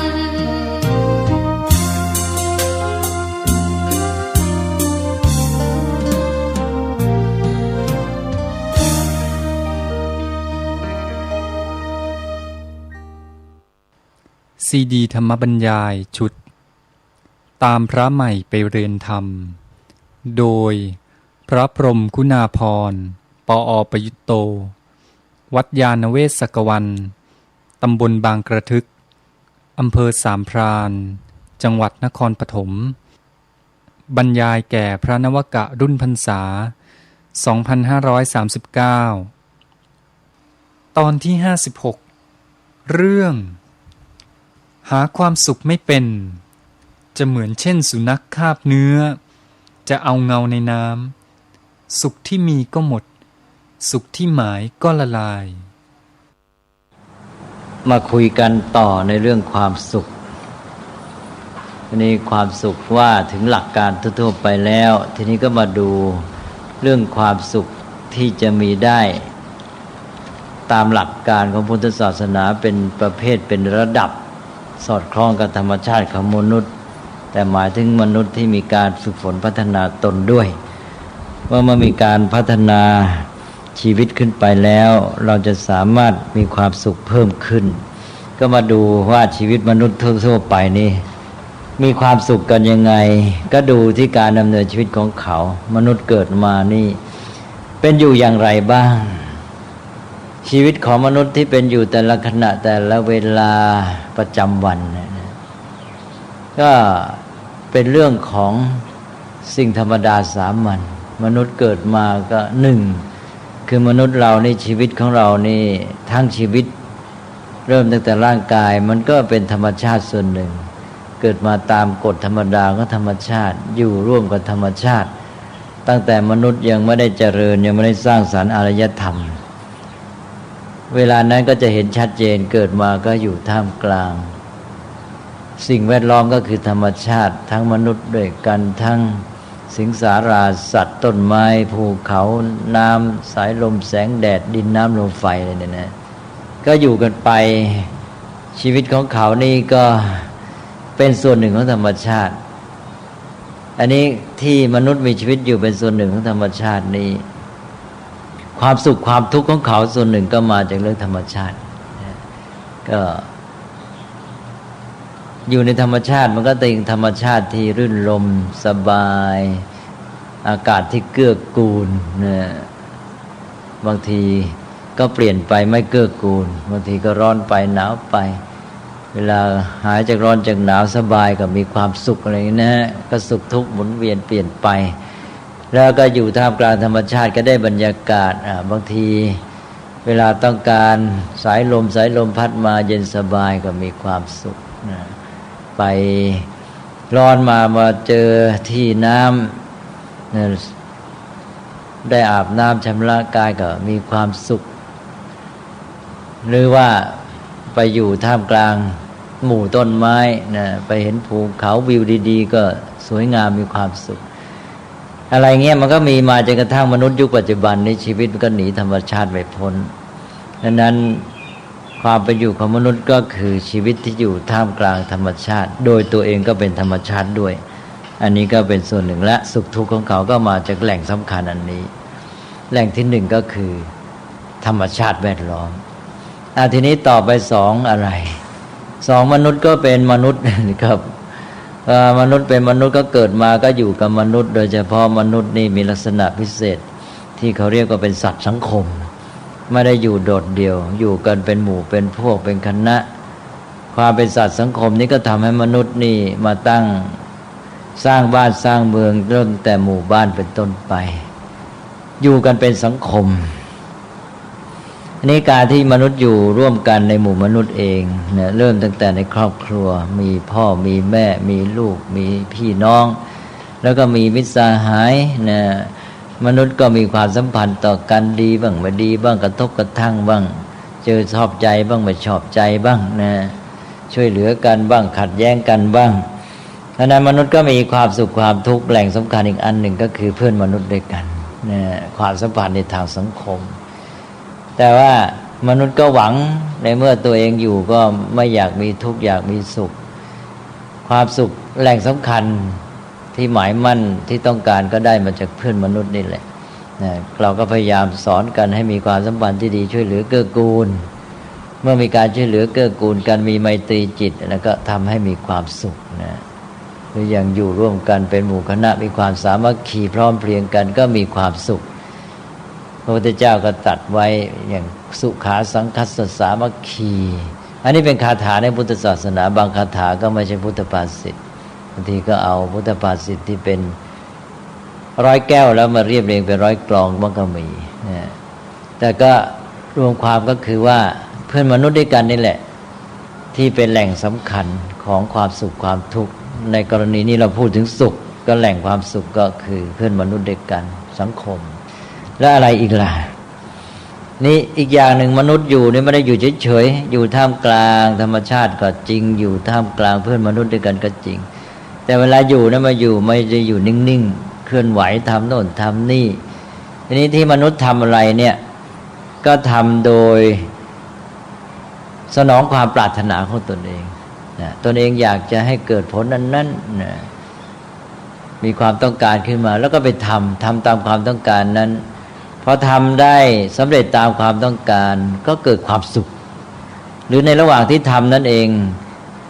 ผลที่ต้องการมันก็ใกล้เข้ามาทุกทีการที่เองเดินหน้าใกล้ความบรรลุจุดหมายที่ต้องการก็มีความสุขอย่างถ้าหากว่าต้องทำอะไรด้วยไม่ต้องการจำใจมีการบังคับทำไปก็ทุกข์ใช่ไหมแต่ว่าโดยปกติมนุษย์ก็จะทำในสิ่งที่ตนเองต้องการคือมีจุดมุ่งหมายไม่ได้อยู่ดีๆก็ไปทำเพื่อจะดำเนินชีวิตของตัวเองให้อยู่รอดได้ดีแล้วก็ได้ผลที่ต้องการเพราะนั้นเวลาทำอะไรก็ได้ความสุขจากการกระทำอันนี้แหล่งหนึ่งของความสุขความทุกข์ของมนุษย์ก็คือกิจกรรมแห่งชีวิตของเขาการเคลื่อนไหวต่างๆเนี่ยเพราะนั้นมนุษย์ก็หวังความสุขจากการกระทำ3แหล่งเนี่ยเป็นที่มาสำคัญแห่งสุขทุกข์ของมนุษย์ถ้าเราพูดในแง่สุขเป็นสิ่งที่ต้องการมนุษย์เลี่ยงทุกข์ก็เลี่ยงทุกข์ในการเป็นอยู่ร่วมกับสิ่งเหล่านี้และหวังสุขจากสิ่งเหล่านี้เนี่ย3,000นะ1ธรรมชาติแวดล้อม2เพื่อนมนุษย์ด้วยกันแล้วก็3กิจกรรมแห่งชีวิตของเขาเนี่ยเป็นแหล่งที่มาแห่งความสุขทีนี้นอกจากนี้มนุษย์ก็จะมีการเสพจากความจำเป็นของชีวิตที่ว่าจะต้องอาศัยปัจจัย4ต้องกินอาหารนะเป็นต้นจากอันนี้มนุษย์ก็ได้สนองความต้องการก็มีความสุขแล้วทีนี้ในการเสพเช่นกินอาหารมันก็จะมีธรรมชาติที่ว่าได้รับความรู้สึกที่เราเรียกว่าเวทนาเป็นสุขเป็นทุกข์เฉยๆเมื่อได้เสพรสอาหารก็มีความสุขได้จากความอร่อยนะแล้วก็จะมีเรื่องหูจมูกลิ้นกายซึ่งว่าเมื่อมีสัมผัสทางเหล่านั้นแล้วเกิดเวทนาเป็นสุขแล้วก็ใจที่คิดถึงสิ่งที่ชอบที่ปรารถนาอารมณ์ความจำที่ดีที่ตรงกับความต้องการความสุขอีกแหล่งหนึ่งก็มาจากเรื่องนี้มาจากพูดง่ายๆว่าการเสพนะการใช้อายตนะหรืออินทรีย์เสพรสสิ่งต่างๆซึ่งอันนี้จะเป็นเรื่องของแต่ละครั้งไปนะมนุษย์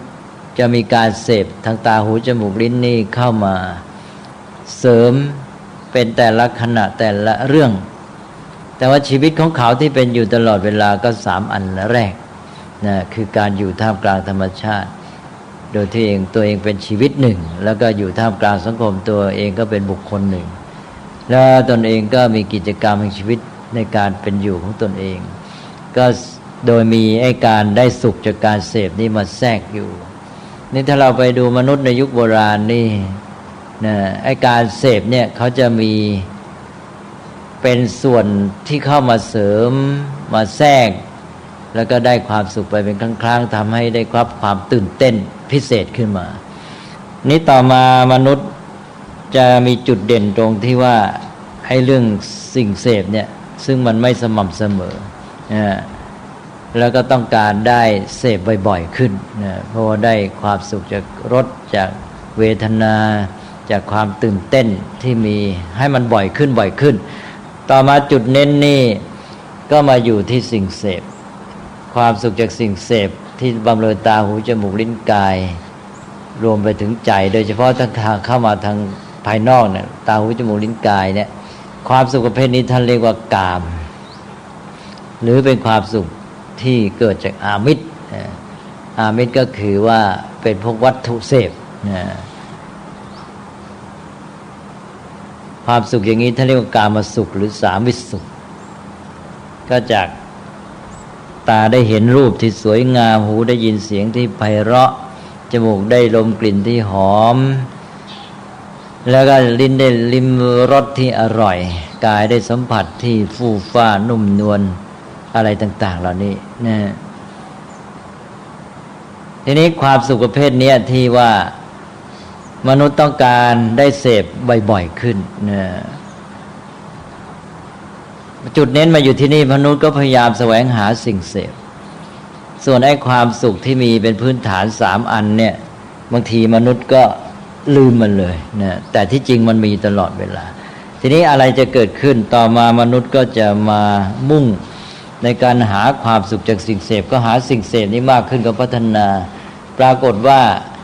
การพัฒนาความเจริญของมนุษย์ที่เรียกว่าสร้างอารยธรรมวัฒนธรรมต่างๆนั้น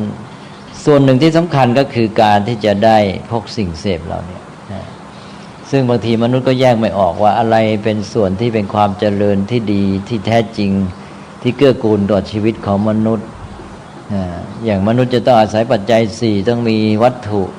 ก็การมีวัตถุนั้นมันก็หมายถึงว่าการเกื้อหนุนต่อชีวิตทำให้ชีวิตอยู่รอดไม่ขาดแคลนอาหารร่างกายจะได้แข็งแรงสมบูรณ์อันนี้ก็เรื่องมาจากอาหารด้วยแต่เวลาเดียวกันก็การเสพอาหารก็มุ่งรสมุ่งชาติอร่อยด้วยมันก็คู่กันไปเนี่ยนะไอ้2อันเนี่ยบางทีมนุษย์ก็แยกไม่ออกเมื่อแยกไม่ออกนี่บางทีจุดเด่นมันก็ไปอยู่ที่การเสพรส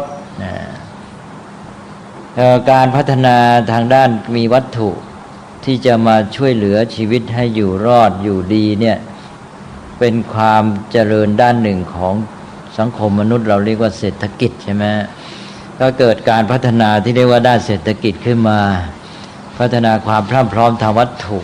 อันนี้ความพร้อมทางวัตถุหรือวัตถุมันเกื้อหนุนชีวิตหรือวัตถุสำหรับมาเสพให้อร่อยมันก็มีความหมาย2อย่างในเวลาเดียวกันถ้ามองในแง่ของวัตถุเหล่านั้นเป็นสิ่งเกื้อหนุนชีวิตให้อยู่ได้ดีไม่เดือดร้อนจะได้เป็นปัจจัยถ้าจะได้เป็นเครื่องเกื้อหนุนในการไปทำสิ่งที่ดีงามต่อไปอย่างนี้เราเรียกว่าเป็นปัจจัยใช่ไหมทีนี้ถ้าเอามาในแง่ของการเป็นสิ่งที่เสพให้เกิดรสเกิดชาติมุ่งในด้านนี้ก็เป็นกามหรือเป็นอามิตรมันก็คู่กันไปอย่างเงี้ยทีนี้มนุษย์ไม่ได้แยกนี่มนุษย์ก็จะไปเน้นว่าโอ้ได้มีวัตถุพรั่งพร้อมจะได้เสพจะได้อร่อยเอาละสินี่พอจุดเน้นมาอยู่ที่นี่ก็จะมีปัญหาแทรกเข้ามาก็คือว่า1แต่ละคนก็จะต้องแสวงหาให้กับตนให้มากที่สุดเพื่อจะได้เสพให้มากให้บ่อยนะให้ได้รสชาติในทางกามิสสุขกามสุขหรือสามิสสุขเนี่ยให้เต็มที่ก็จะเกิดปัญหาระหว่างกันในการแย่งชิงการข่มเหงเบียดเบียนแล้วก็มาปัจจุบันก็คือปัญหาการทำลายทรัพยากรธรรมชาตินี่พอไปแสวงหาสิ่งเหล่านี้มากขึ้นจากแต่ละคนพยายามแสวงหาออกมาเป็นภาพรวมสังคมที่ได้พัฒนาความเจริญมาที่เน้นเศรษฐกิจแล้วเกิดเป็นอารยธรรมมนุษย์มีโลกของมนุษย์เจริญบ้านเมืองอะไรต่างๆมากมายนี้ระยะยาวก็ปรากฏว่าอะไรเกิดขึ้นก็คือว่าธรรมชาติแวดล้อมเสื่อมโทรมเพราะว่าการที่มนุษย์จะหาสิ่งเสพทางวัตถุให้มากนี่ก็คือต้องเอาวัตถุดิบจากธรรมชาติก็ยิ่งคติตะวันตกมีความเชื่อว่ามนุษย์จะมีความสุขสมบูรณ์เมื่อได้เอาชนะธรรมชาติด้วยมันก็ยิ่งมาย้ำมาซ้ำเติมเรื่องนี้ให้มากขึ้นก็คือว่าการที่จะต้องไปจัดการเอาธรรมชาติมาเป็นวัตถุดิบมาผลิตสิ่งบริโภคให้แก่มนุษย์สนองความต้องการปลนเปลือความสุขก็ไปมาการพิชิตธรรมชาติจัดการกับธรรมชาติได้ตามชอบใจเพื่อหวังความสุขแก่มนุษย์ก็กลายเป็นการทำลายธรรมชาติแวดล้อมทำลายธรรมชาติแวดล้อมนี่ก็ผลก็ตีกลับมาทำให้ธรรมชาติแวดล้อมนั้นเสียหายมนุษย์เองก็จะเกิดการขาดแคลนเองด้วยแต่อีกอย่างหนึ่งก็คือว่าด้านความสุขความรื่นรมในฐานะที่ชีวิตเป็นส่วนหนึ่งของธรรมชาตินี้ก็จะเริ่มสูญหายไปและเมื่อมนุษย์ยิ่งไปแสวงหาสิ่งเสพในทางวัตถุสิ่งผลิตบริโภคนะซึ่งแปรรูปธรรมชาติไปแล้วเนี่ยมนุษย์ก็มีความแปลกแยกจากธรรมชาติเกิดขึ้นพอมาถึงยุคปัจจุบันนี้ก็ปรากฏว่ามนุษย์ได้มีภาวะที่เรียกว่าแปลกแยกจากธรรมชาติเกิดขึ้นความแปลกแยกจากธรรมชาติก็คือการเข้าไม่ถึงกันความแปลกแยกทางด้านรูปธรรมก็คือว่าไม่ค่อยมีชีวิตห่างธรรมชาติไม่ค่อยได้ใกล้ชิดอย่างคนที่อยู่ในเมืองบางคนนี่อยู่ในเมืองทั้งวันอยู่กับเทคโนโลยีสิ่งที่มนุษย์ได้เอาธรรมชาติมาแปรรูปไปหมดแล้วใช่ไหมแกก็ออกจากบ้านอย่างที่เคยพูดว่านอนอยู่ในห้องแอร์ อยู่ในตึกอยู่ในอาคารอย่างดี แล้วก็พอเช้าก็ออกมาก็เข้ารถยนต์เป็นเทคโนโลยี เดินทางไปตามท้องถนนตึกรามบ้านช่องก็เป็นสิ่งสร้างสรรค์ของมนุษย์ แล้วก็ไปที่ทำงานเข้าห้องแอร์แล้วแกก็วุ่นวายกับสิ่งเสพที่เป็นเทคโนโลยีสิ่งผลิตจากเทคโนโลยีอะไรพวกเนี้ยแล้วเสร็จแล้วแกก็กลับมาบ้านก็เข้าห้องแอร์นอนไปวันๆหนึ่งก็ไม่เจอกับธรรมชาติเลยเนี่ยหลายคนก็จะเป็นอย่างนี้นั่นก็ด้านหนึ่งก็ชีวิตก็ห่างเหินจากธรรมชาติฉะนั้นเขาก็ไม่ได้ความสุขความรื่นรมย์จากธรรมชาติแวดล้อมที่เขาควรจะมีในฐานะชีวิตเขาเป็นส่วนหนึ่งของธรรมชาติความสุขของเขาก็ไปอยู่กับค่านิยมทางสังคมที่สัมพันธ์กับวัตถุเสพเหล่านี้นี่ก็เป็นอันหนึ่งทีนี้ต่อมาก็เมื่อธรรมชาติถูกมนุษย์เอาไปแปรรูปสนองความต้องการก็เท่ากับการทำลายธรรมชาตินี้ก็น้อยลงถึงแม้ตัวเขาไม่ห่างก็จะมีธรรมชาติให้เขาได้มาแสวงหาความรื่นรมย์น้อยลงด้วยนอกจากน้อยลงแล้วมันอยู่ในสภาพที่เสื่อมโทรมอีกต้นไม้ที่เคยเขียวขจีอะไรต่างๆมันก็ไม่เหมือนเก่าทิวทัศน์ที่เคยสวยงามมันก็ไม่สวยงามเต็มที่เหมือนเก่าอากาศที่แวดล้อมเขาก็สูดอากาศก็ไม่บริสุทธิ์แทนที่ว่าสูดอากาศแล้วจะรู้สึกสดชื่นคนในเมืองสูดอากาศเข้าไปแล้วก็อึดอัดใช่ไหมยิ่งคนบางคนแพ้แล้วก็ทำให้คนเป็นโรคแพ้กันมากขึ้น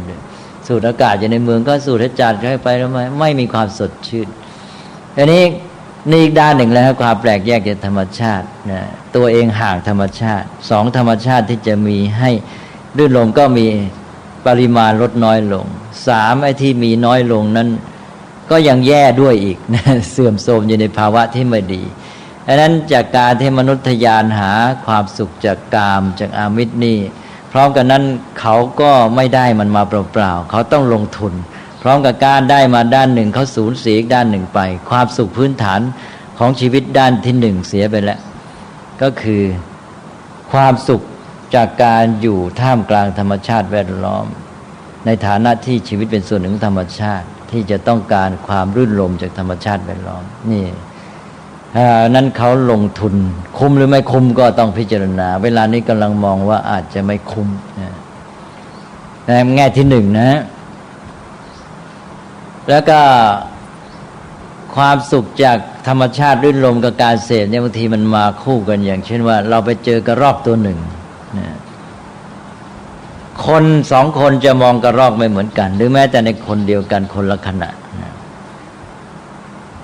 คนหนึ่งมองกระรอกด้วยสายตาที่เห็นมันน่ารักมันขยับขยื่นดูแล้วน่ารื่นรมย์อยู่ในธรรมชาติแวดล้อมบรรยากาศที่ทำให้สบายใจนะแล้วมันเป็นมิตรเพราะว่ามันไม่กลัวภัยคนไม่เบียดเบียนมันอย่างเราไปในต่างประเทศเดี๋ยวนี้ก็ยังมีหลายประเทศจะเป็นอินเดียก็ตามอเมริกาก็ตามใช่ไหมมันเข้ามามันก็ไม่รู้สึกหวาดระแวงภัยแล้วคนก็มีความรู้สึกชอบมันก็มายืนสองขาและขาหน้ามันก็เอามาทำมุบมิบที่ปากนะคนก็ชอบใจมันน่ารักสวยงามนี่คนก็ได้ความสุขจากการเห็นธรรมชาติแวดล้อมเนี่ยทีนี้อีกคนหนึ่งมองกระรอกด้วยการที่ว่าจะหาความสุขจากการเสพมันก็คือกินมันใช่ไหมคนนี้จะไม่รู้สึกได้ความสุขจากอาการที่กระรอกมันอยู่ท่ามกลางธรรมชาติสวยงามนะความสุขของแกคือจะต้องจัดการเอากระรอกนี้ไปลงหม้อแกงก่อนนะแล้วแกกินแล้วจึงจะได้ความสุขเนี่ยสองคนเนี่ยความสุขต่างกันใช่ไหมอันนี้ก็ลองนึกดูกันแล้วกันว่าความสุขแบบไหนนี่เป็นสิ่งที่สำคัญสำหรับชีวิตมนุษย์นะถ้าว่าความจำเป็นในการเป็นอยู่ทำให้อยู่รอดทางทีก็ทำให้มนุษย์ต้องมาเบียดเบียนและทำลายความสุขของตนเองในขั้นพื้นฐานจากการอยู่ร่วมกับธรรมชาตินี้แต่นี้ถ้ามนุษย์ไม่รู้จักประมาณมันก็กลายเป็นว่าไปทำลายความสุขในแง่ของการเป็นส่วนร่วมในธรรมชาติเสียไปการที่ว่าจะลงทุนเพื่อหาสิ่งเสพหาความสุขจากการเสพนั่นก็ลองคิดดูกันละกันความสุขที่เกิดทันทีเมื่อเห็นกระรอกอยู่ท่ามกลางธรรมชาติและมีจิตใจบริสุทธิ์ต่อมัน กับความสุขจากการที่ว่าจะต้องเอามันมาลงหม้อแกงแล้วก็ได้กินแล้วก็ได้อร่อยตอนเสพรสเนื้อกระรอกเนี่ยตอนนี้จะเอาอันไหนใช่ไหมนี่ก็เรื่องของมนุษย์ก็เป็นอย่างเงี้ยนี่ด้านที่หนึ่งแล้วนะแต่ว่ามนุษย์ยุคปัจจุบันนี้ในเมื่อเราเน้นในการแสวงหาความสุขจากสิ่งเสพบำเรอตาหูจมูกลิ้นกายเพราะนั้นเราก็เริ่มแปลกแยกจากธรรมชาติมากขึ้นแล้วก็โอกาสที่จะได้ความสุขจากสิ่งแวดล้อมธรรมชาติก็น้อยลงไปในการลงทุนของมนุษย์นี้ก็เป็นเรื่องที่ว่าต้องได้มาด้วยการสูญเสียไปอีกครั้งหนึ่งอันนี้ยิ่งมนุษย์แสวงหาความสุขจากการเสพมากขึ้นนะมันก็ยิ่งผลักดันให้มนุษย์ยังแปลกแยกจากธรรมชาติมากขึ้นด้วยพร้อมกันนะทีนี้เอามาแหล่งที่สองแห่งความสุขของมนุษย์คืออะไรแหล่งที่สองแห่งความสุขของมนุษย์ก็บอกแล้วก็คือสังคมมนุษย์ด้วยกันก็คือเพื่อนมนุษย์การอยู่ร่วมอันนี้ถ้ามนุษย์อยู่ร่วมกับมนุษย์มีความสุขนะก็ต้องมีจิตใจบริสุทธิ์ต่อกันยิ่งมีจิตใจเอื้อเฟื้อเผื่อแผ่ช่วยเหลือเกื้อหนุนกันก็ยิ่งมีความสุขมีความสุขจากไมตรีมีความสุขจากการเกื้อกูลมีความสุขจากการซึ้งในน้ำใจของกันและกันเป็นต้นนะนี่มนุษย์จะมีความสุขมากแต่ทีนี้อีกด้านหนึ่งคือมนุษย์ต้องการความสุขจากสิ่งเสพความสุขจากสิ่งเสพนี่เป็นเรื่องเฉพาะตัวของแต่ละคนใช่ไหมแต่ความสุขจากการอยู่ร่วมกันเกื้อหนุนกันนั้นเป็นความสุขร่วมกันของทั้งสองฝ่ายทีนี้พอมาเอาสุขจากเสพมันเป็นเรื่องแต่ละคนต้องหาให้ได้มากมันก็จะมีการที่ว่าถ้าคนหนึ่งได้คนหนึ่งเสียนะความสุขของคนหนึ่งเป็นความทุกข์ของอีกคนหนึ่งแล้วเมื่อมันต้องการไอ้วัตถุเสพมันไม่ได้มีพรั่งพร้อมมันมีจำกัดมันก็จะต้องเกิดการที่เอาแล้วก็แย่งชิงก็จะเกิดปัญหาในการขัดแย้งจากการเป็นมิตรก็เป็นศัตรูจากการช่วยเหลือเกื้อกูลก็เป็นทำร้ายเป็นการเบียดเบียนกันก็ก่อให้เกิดทุกข์พอเกิดให้เกิดทุกข์ก็มีความไม่สบายมีความหวาดกลัวเนี่ยต่อกันพอเจอคนก็ไม่ไว้ใจทีนี้พอแย่งกันมากๆต่อมามันเพ่งไปที่วัตถุมันก็เต็มไปด้วยความหวาดระแวงต่อเพื่อนมนุษย์พอมนุษย์เข้าสู่ระบบการแข่งขันแย่งชิงหาแต่ผลประโยชน์นี่จิตใจมันอยู่กับการได้วัตถุได้สิ่งเสพเพ่งจ้องไปที่นั่นพอมีท่าทีของจิตใจเป็นเน้นที่วัตถุเป้าหมายอยู่ที่วัตถุความรู้สึกต่อเพื่อนมนุษย์นี่มันก็จะมาสอดคล้องกับท่าทีต่อวัตถุเมื่อท่าทีต่อวัตถุจ้องจะเอามากขึ้นท่าทีต่อเพื่อนมนุษย์แบบหวาดระแวงกลัวเขาจะเอาด้วยก็เกิดเพิ่มมากขึ้นนั้นจิตใจก็จะมีความรู้สึกที่ปลูกฝังหล่อหลอมไปตามสภาพสังคมที่เคยแต่จะคิดจะได้จะเอาจะแย่งชิงจะกลัวเขาได้จะเอาชนะมันก็เลยมีความรู้สึกต่อเพื่อนมนุษย์แบบหวาดระแวงเป็นคู่แข่งมีความรู้สึกไม่จริงใจนะแล้วก็ต่อมาก็หาทางเอาเพื่อนมนุษย์เป็นเครื่องมือในการให้ตนได้ผลประโยชน์มองเพื่อนมนุษย์เป็นเพียงสะพานที่ตัวเองจะได้สิ่งเสพได้ผลประโยชน์ความจริงใจไม่มีความสุขจากไมตรีก็ไม่มีใช่ไหมนั้นพร้อมกับการที่มนุษย์มามุ่งแสวงหาจากความสุขจากสิ่งเสพเหล่านี้อะไรเกิดขึ้นก็คืออีกด้านหนึ่งเขาก็สูญเสียความสุขจากการอยู่ร่วมสังคมซึ่งเป็นความสุขพื้นฐานของชีวิตไปใช่ไหมแล้วเขาก็แปลกแยกจากเพื่อนมนุษย์ทีนี้เพราะความรู้สึกเป็นมิตรไมตรีไม่มีความจริงใจไม่มีนะมันรู้สึกแต่หวาดระแวงเขาจะเอาเขาจะได้เราจะสู้เขาได้หรือเปล่าตกลงมนุษย์อยู่ร่วมกันด้วยความรู้สึกแปลกแยกกันหมดเลยนะแล้วยิ่งเขาตั้งวัตถุเสพเป็นเป้าหมายชีวิตยิ่งทะยานหาสิ่งเสพเท่าไรความแปลกแยกจากเพื่อนมนุษย์ก็ยิ่งมากเท่านั้นใช่ไหมการที่เขาจะมีความสุขจากการอยู่ร่วมสังคมมนุษย์ก็น้อยลงเป็นสิ่งฉาบฉวยผิวเผินเท่านั้นเองไม่จริงจังนะเพราะนั้นการได้มาด้านหนึ่งก็คือความสูญเสียด้านหนึ่งนี่ก็แหล่งที่สองแล้วนะฮะนี้ต่อไปแหล่งที่สามแห่งความสุขพื้นฐานของมนุษย์ชีวิตมนุษย์เป็นอยู่บอกแล้วอยู่ในกิจกรรมแห่งชีวิตในแต่ละขณะที่ทำอะไรก็ทำไปซื่อๆโดยต้องการสนองความต้องการนะโดยปกติถ้าไม่ต้องการอะไรแกก็ไม่ทำใช่ไหมทีนี้ต้องการวัตถุประสงค์อะไรนะ อยากจะขุดดินก็เพราะว่าใจมีวัตถุประสงค์ต้องการได้หลุมแล้วไปขุดดินก็มีความสุขจะไปทำอะไรก็ตามมันมีความต้องการมีจุดหมายมันมีความสุขในการกระทำทีนี้พอมนุษย์มาอยู่ร่วมกันเป็นสังคมแล้วทีนี้มีความปรารถนาเรื่องสิ่งเสพมีความใฝ่เสพมากขึ้นวัตถุประสงค์เป้าหมายความสุขของตนนี้ไปฝากไว้กับวัตถุเสพเอาละสิทีนี้มนุษย์ก็เกิดการบัญญัติขึ้นมาในอารยธรรมของตนเองที่เรียกว่าสมมติว่าเรามีการแบ่งงานกันทำมนุษย์แล้วจะได้เงินเดือนตอบแทนต่อมามนุษย์ก็ติดอยู่ในกฎสมมติของมนุษย์นี้อย่างที่เคยเล่าให้ฟังบ่อยๆยกตัวอย่างง่ายๆก็เรื่องคนทำสวนยกแล้วยกอีกนะฮะที่ว่าคนแต่ก่อนนี้แกจะไปทำสวนปลูกต้นไม้เพราะแกต้องการต้นไม้ถูกไหมแกต้องการต้นไม้แกไม่งั้นแกไม่ไปทำก็คงจะขำเหลือเกินเลยนะมนุษย์อยู่ตามธรรมชาติอยู่ไม่ได้ต้องการอะไรไปทำก็เป็นเรื่องน่าขำทีนี้มนุษย์แต่ก่อนนี่อยากจะได้ต้นไม้แกก็ไปปลูกต้นไม้แกปลูกต้นไม้สนองความต้องการแกเวลาแกปลูกแกก็มีความสุข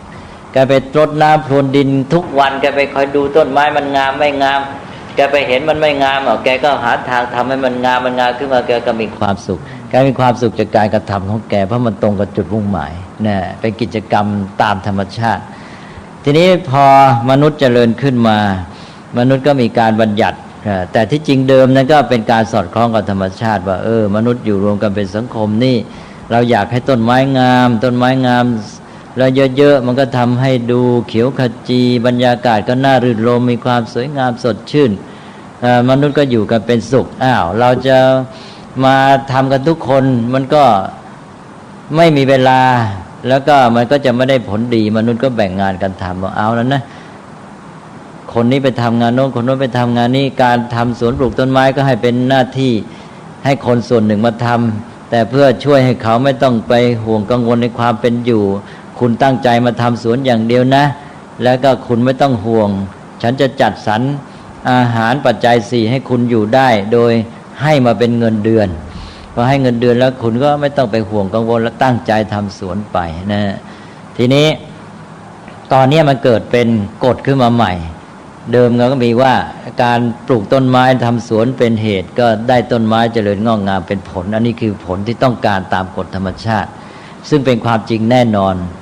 การทำสวนเป็นเหตุให้ต้นไม้เจริญงอกงาม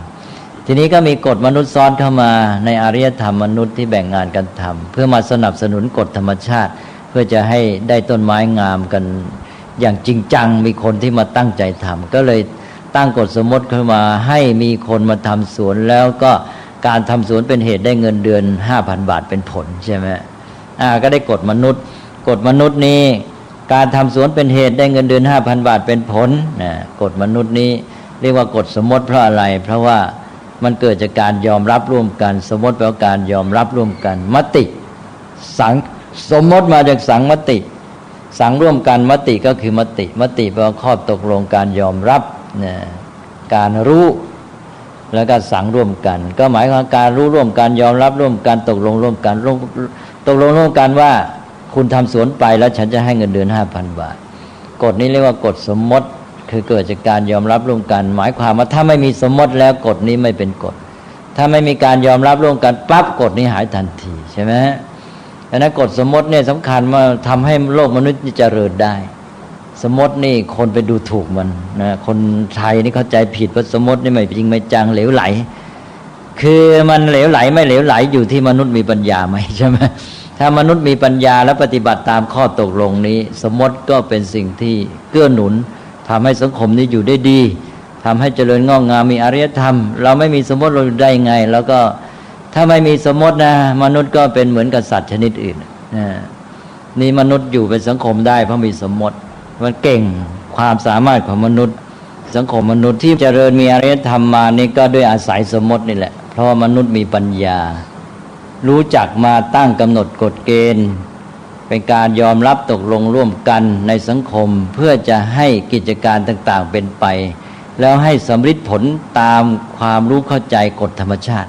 เพราะมนุษย์รู้กฎธรรมชาติว่าสวนต้นไม้เจริญงอกงามได้เพราะต้องมีคนไปคอยดูแลปรุงแต่งมันเพราะมันต้องการเหตุปัจจัยมนุษย์ก็ไปทำเหตุปัจจัยนั้นช่วยมัน อันนี้เราก็เลยตั้งกฎสมมติขึ้นมาว่าเพื่อให้มีคนมาดูแลช่วยต้นไม้ก็ตั้งกฎสมมติของมนุษย์ว่าให้เงินเดือนคนซะไม่ให้เขาเป็นห่วงเรื่องเป็นอยู่แล้วเขาจะได้มาตั้งใจทำเต็มที่นั้นกฎสมมติของมนุษย์เกิดขึ้นว่าทำสวน1 เดือนได้เงินเดือน 5,000 บาทก็เพื่อมาหนุนกฎธรรมชาติจะได้มีคนทำสวนแล้วทำให้ต้นไม้เจริญงอกงามใช่ไหมนี่เป็นความฉลาดของมนุษย์แต่ความฉลาดของมนุษย์นี่ถ้ามนุษย์เพลินก็ไปหลงสมมติเลยห่างเหินห่างลืมทอดทิ้งมองข้ามความจริงดั้งเดิมคือความต้องการผลตามกฎธรรมชาติตอนนี้เชื่อมโยงไม่ถึงติดอยู่แค่กฎสมมติว่าทำสวน1 เดือนได้เงินเดือน 5,000 บาทโยงไปไม่ถึงว่าที่จริงนี้เพื่อให้กฎสมมติของมนุษย์ไปหนุนกฎธรรมชาติว่าทำสวน1 เดือนแล้วต้นไม้เจริญงอกงามใช่ไหมพอหลงก็ไปติดในกฎสมมติแกก็โยงตัวไม่ถึงกฎธรรมชาติแกก็แปลกแยกจากธรรมชาติแปลกแยกจากกฎธรรมชาติตอนนี้อันแปลกแยกจากธรรมชาติเมื่อกี้เราพูดไปทีแล้วตอนนี้แปลกแยกจากกฎธรรมชาติเลยแปลกแยกจากตัวธรรมะแปลกแยกจากตัวความจริงที่แท้ของสิ่งทั้งหลายอันนี้แกก็ไปหลงติดสมมติแล้วทีนี้แกทำสวน1 เดือนคือต้องการเงินเดือนอย่างเดียวแกไม่ได้คิดต้องการให้ต้นไม้เจริญงอกงามพอแกลืมกฎธรรมชาติแกแปลกแยกจากกฎธรรมชาติแปลกแยกจากตัวธรรมแปลกแยกจากตัวความจริงแกทำสวนไม่มีความสุขเลยทีนี้ใช่ไหมเพราะกิจกรรมแห่งชีวิตของแกนี่แกมามุ่งผายผลที่มันไม่ตรงตามความเป็นจริงกิจกรรมของแกนี่มันเป็นกิจกรรมที่มุ่งหมายผลที่ไม่ตรงตามความจริงแท้ของกฎธรรมชาติเพราะว่าการทำสวนทำให้เกิดเงินเดือน 5,000 บาทนี่มันไม่มีความจริงในกฎธรรมชาติรองรับมันเป็นกฎสมมติที่ยอมรับมีที่ไหนว่าไปทำสวนแล้วเงินมันเกิดขึ้นมาเป็นไปไม่ได้ในโลกนี้ใช่ไหมอันนี้มนุษย์นึกว่าเป็นความจริงก็จริงเพราะยอมรับร่วมกันเท่านั้นเองอันนี้พอไปติดอันนี้แล้วแกก็แปลกแยกจากกฎธรรมชาติก็คือแปลกแยกจากกิจกรรมแห่งชีวิตของแกเองทั้งที่แต่แกกำลังทำกิจกรรมคือการทำสวนอยู่เนี่ยจิตใจแกไม่อยู่กับกิจกรรมแห่งชีวิตแกจิตใจแกไปอยู่กับการมุ่งหมายเงินตอบแทนเพราะนั้นแกก็ไม่มีความสุขในการทำกิจกรรมนั้นสิกิจกรรมทำไปอย่างไร้ความหมายไม่รู้ทำไปทำไมนะแล้วมันกลับเป็นตัวทำให้ต้องรอเมื่อไรเงินจะมาสักทีสิ่งเสพจะมาสักทีกลายเป็นว่าทำด้วยความทุกข์ทรมานกำลังทำกิจกรรมนี้อยู่ใจไม่อยู่แล้วเพราะนั้นกิจกรรมแห่งชีวิตของแกแทนที่จะนำมาซึ่งความสุขก็นำมาซึ่งความทุกข์ความทรมานใจนี่เรียกว่าแปลกแยกจากกิจกรรมแห่งชีวิตของตนเองเพราะฉะนั้นมนุษย์สมัยเนี้ยที่เจริญในอารยธรรมเนี่ยจะทำอะไรแต่อะไรที่ตัวเองไม่รู้จะทำไปทำไมและไม่เคยคิดว่าที่ทำนี้เพราะอะไรเพราะมันเป็นความชำนาญพิเศษของมนุษย์ที่มาจัดสรรสังคมแบ่งงานกันทำจนกระทั่งว่าไอ้ที่ทำอยู่ไม่รู้ว่าทำเพื่ออะไรใช่ไหมจริงไหมสมัยเนี้ยคนทำงานทำการไม่รู้ว่าไอ้กิจกรรมที่ตัวทำเนี่ยผลที่แท้ที่ต้องการตามกฎธรรมชาติคืออะไรสักแต่ว่าทำนึกว่าทำคือเงินเดือนใช่ไหมทุกอย่างไปรวมที่ผลประโยชน์หมดทำอะไรก็ได้ผลประโยชน์แล้วก็นึกว่านี่เป็นกฎแห่งเหตุผลจริงๆนะซึ่งที่จริงมันไม่มีในธรรมชาติเลยไม่เป็นความจริงแท้ไม่เป็นตัวธรรมะก็ไปหลงสมมตินั้นโลกมนุษย์ปัจจุบันก็เจริญในอารยธรรมจริงแต่ปัญญาที่แท้นี้กำลังจะหายไปคือไม่รู้ตัวธรรมะไม่รู้ตัวความจริงที่แท้ตามกฎธรรมชาติในที่สุดกิจกรรมในชีวิตก็เลยแปลกแยกไป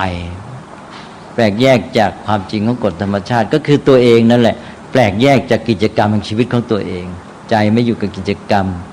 ใจไม่มีความสุขในการทำกิจกรรมนั้นๆแล้วเมื่อมนุษย์ยิ่งต้องการสิ่งเสพมากเขาก็ยิ่งแปลกแยกจากแหล่งความสุขพื้นฐาน3ประการ1ธรรมชาติ2เพื่อนมนุษย์3กิจกรรมชีวิตของตนเองมากขึ้นเท่านั้นแล้วเมื่อเขาแปลกแยกมากขึ้นมันก็กลับเป็นตัวบีบให้เขายิ่งต้องหันมามุ่งหาความสุขจากสิ่งเสพมากขึ้นนี่มันก็กลับเป็นไอ้ปัจจัยลูกโซ่ตีกลับมาอีกใช่ไหมยิ่งหามันมากก็ยิ่งแปลกแยกมากยิ่งแปลกแยกมากก็ยิ่งผลักดันให้ตัวเองต้องหาความสุขจากสิ่งเสพให้มากเพราะมันเหลือช่องทางเดียว เพราะฉะนั้นมนุษย์ในยุคบริโภคนิยมนี่มีแนวโน้มมากที่จะมองวัตถุเสพเป็นจุดหมายของชีวิตการพัฒนาเศรษฐกิจให้วัตถุพรั่งพร้อมนี่เป็นจุดหมายของสังคมเพื่อสนองความต้องการแต่ละบุคคลที่ว่าจะได้ต้องการได้สนองความต้องการเสพให้มากที่สุดนี่ก็ยิ่งบีบยิ่งรัดในที่สุดวัตถุเสพเป็นจุดหมายของชีวิตก็เลยแปลกแยกจากธรรมชาติถึงขั้นทำลายธรรมชาติทำลายเพื่อนมนุษย์ด้วยการสังคมก็เดือดร้อนตกลงชีวิตมนุษย์ก็หามีความสุขไม่เพราะนั้นการลงทุนของมนุษย์ที่ทะยานหาวัตถุเสพมันนำมาซึ่งความเสื่อมแห่งชีวิตความเสื่อมแห่งคุณภาพชีวิตความเสื่อมโทรมของสังคมตลอดจนโลกที่ประกอบด้วยธรรมชาติระบบความสัมพันธ์ต่างๆเป็นไปในทางที่ไม่ดีไม่เกื้อกูลหมดเลยอันนี้ก็คือเรื่องราวของมนุษย์ที่เป็นมา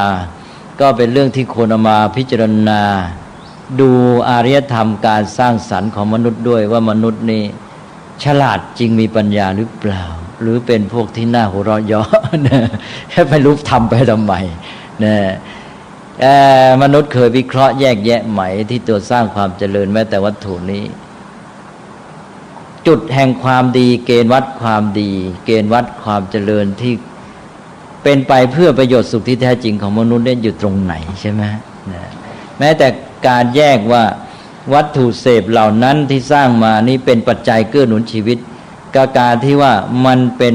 จุดหมายของชีวิตนี้ก็แยกไม่ออกใช่ไหมมนุษย์มีชีวิตเพื่ออะไรถ้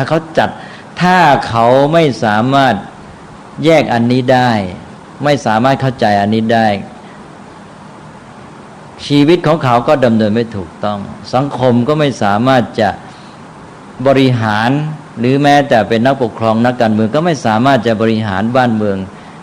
สังคมนี้ให้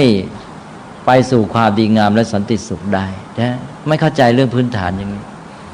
ทีนี้เรื่องของมนุษย์มันก็ยังไม่จบเท่านี้เรื่องกับเรานี่เรากำลังพูดเพียงขั้นพื้นฐานเท่านั้นเองนะแค่ว่าเอาละชีวิตเกิดมาแล้วก็หนึ่งอยู่ท่ามกลางธรรมชาติเป็นส่วนหนึ่งของธรรมชาติในฐานะชีวิตสองก็เป็นบุคคลที่เป็นส่วนหนึ่งของสังคมอยู่ร่วมสังคมสามก็มีกิจกรรมการเคลื่อนไหวเป็นต้นนี่คือสิ่งที่เป็นไปในชีวิตแต่ละขณะแต่ละเวลาซึ่งเป็นแหล่งสำคัญพื้นฐานแห่งความสุขของเขาแล้วก็มีความสุขจากการเสพมาเป็นตัวแทรกเสริมเติมทำให้ตื่นเต้นแล้วจิตใจมนุษย์ก็มาโน้มเอียงมาและพุ่งไปสู่การหาสิ่งเสพมากขึ้นในที่สุดก็แปลกแยกจากธรรมชาติเพื่อนมนุษย์และ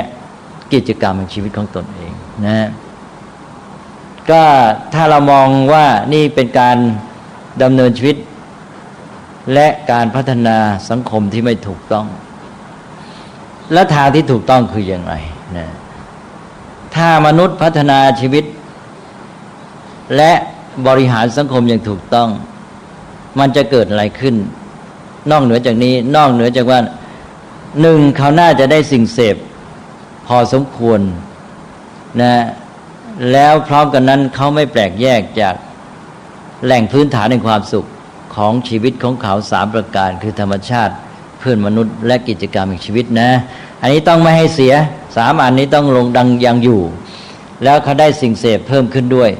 แต่ว่ามันมีแค่นี้หรือทางพุทธศาสนาตอบว่าไม่ใช่มันมีเหนือกว่านี้ถ้ามนุษย์พัฒนาตัวเองนะ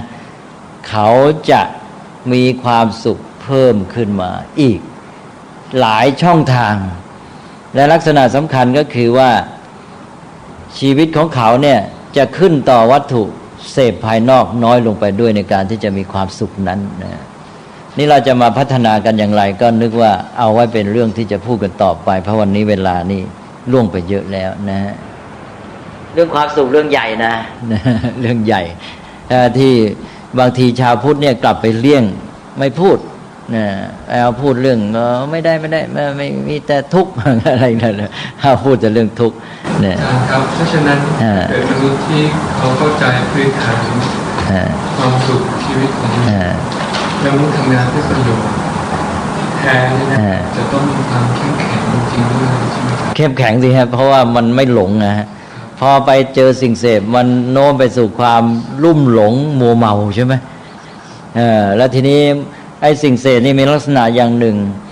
คือยิ่งกระตุ้นยิ่งเร้ายิ่งเสพมากจะต้องต่อมาก็คือว่าไอ้สิ่งเสพเท่าเดิมไม่ให้ความสุขเท่าเก่าต้องเพิ่มปริมาณสิ่งเสพเพื่อให้ได้ความสุขเท่าเดิมถูกไหมไอ้ตัวความสุขอาจจะเท่าเดิมแต่ปริมาณต้องเพิ่มแล้วดีกรีต้องเพิ่มอีกดีกรีการกระตุ้นต้องเพิ่ม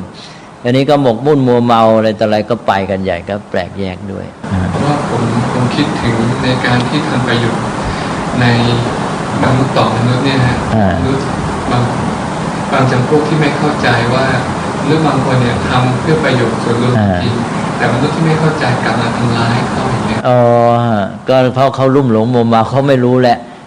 ไม่เข้าใจอะไรทั้งนั้นความลุ่มหลงที่หวังประโยชน์ส่วนตัวใช่ไหมมันก็ทำให้เกิดความแปลกแยกจากเพื่อนมนุษย์นี่ไงแล้วเขาจะมาเข้าใจคนที่ทำดีนี่ได้ไงใช่ไหมเพราะเขาแปลกแยกแล้วนี่เขามองแต่ในแง่ว่าไอ้นี่จะมาลุกลานทำให้เขาเสียผลประโยชน์ใช่ไหมสิ่งเสพเขาจะไม่ได้เขาก็ยิ่งโกรธเลยนะก็ยิ่งมาแปลกแยกจากการแปลกแยกก็มาทำลายเลยนะตอนนี้การพัฒนาเรื่องระบบการศึกษาก็ดีนะมีผลกับความคิดของมนุษย์มากหลังๆนะฮะในหมู่ปัญญาชนที่ผมได้อยู่ร่วมได้ทำกิจกรรมร่วมนะมีความรู้สึกอย่างหนึ่งว่าทุกคนละเลยความสำคัญของงานคือมองว่าตัวเองเนี่ยจบมาอย่างนี้มีฐานะอย่างนี้มีชาติภูมิอย่างนี้งานลักษณะนี้ไม่ได้งานที่เหมาะสมกับตัวเองก็กีดกันว่างานอย่างนี้ต้องเป็นงานกุลีงานอย่างนี้คือไม่รู้ว่าไอ้ที่แท้มันมีเพื่ออะไรสิ่งเหล่านี้ที่แท้จริงนะฮะไม่มีเป็นความสำคัญหรือคุณฐานะฉันอย่างนี้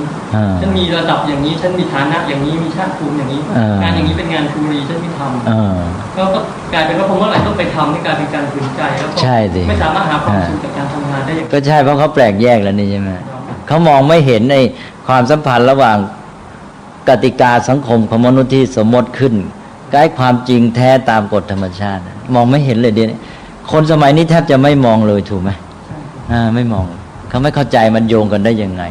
เขานึกว่ากฎที่สมมติเนี่ยเป็นกฎจริงแท้แล้วนะเขานึกว่าเป็นเหตุเป็นผลนี่ก็ทำงาน1 เดือนก็ได้เงินเดือนเท่านี้นี่คือความจริงอันนี้ไม่รู้ว่านี่คือสมมติ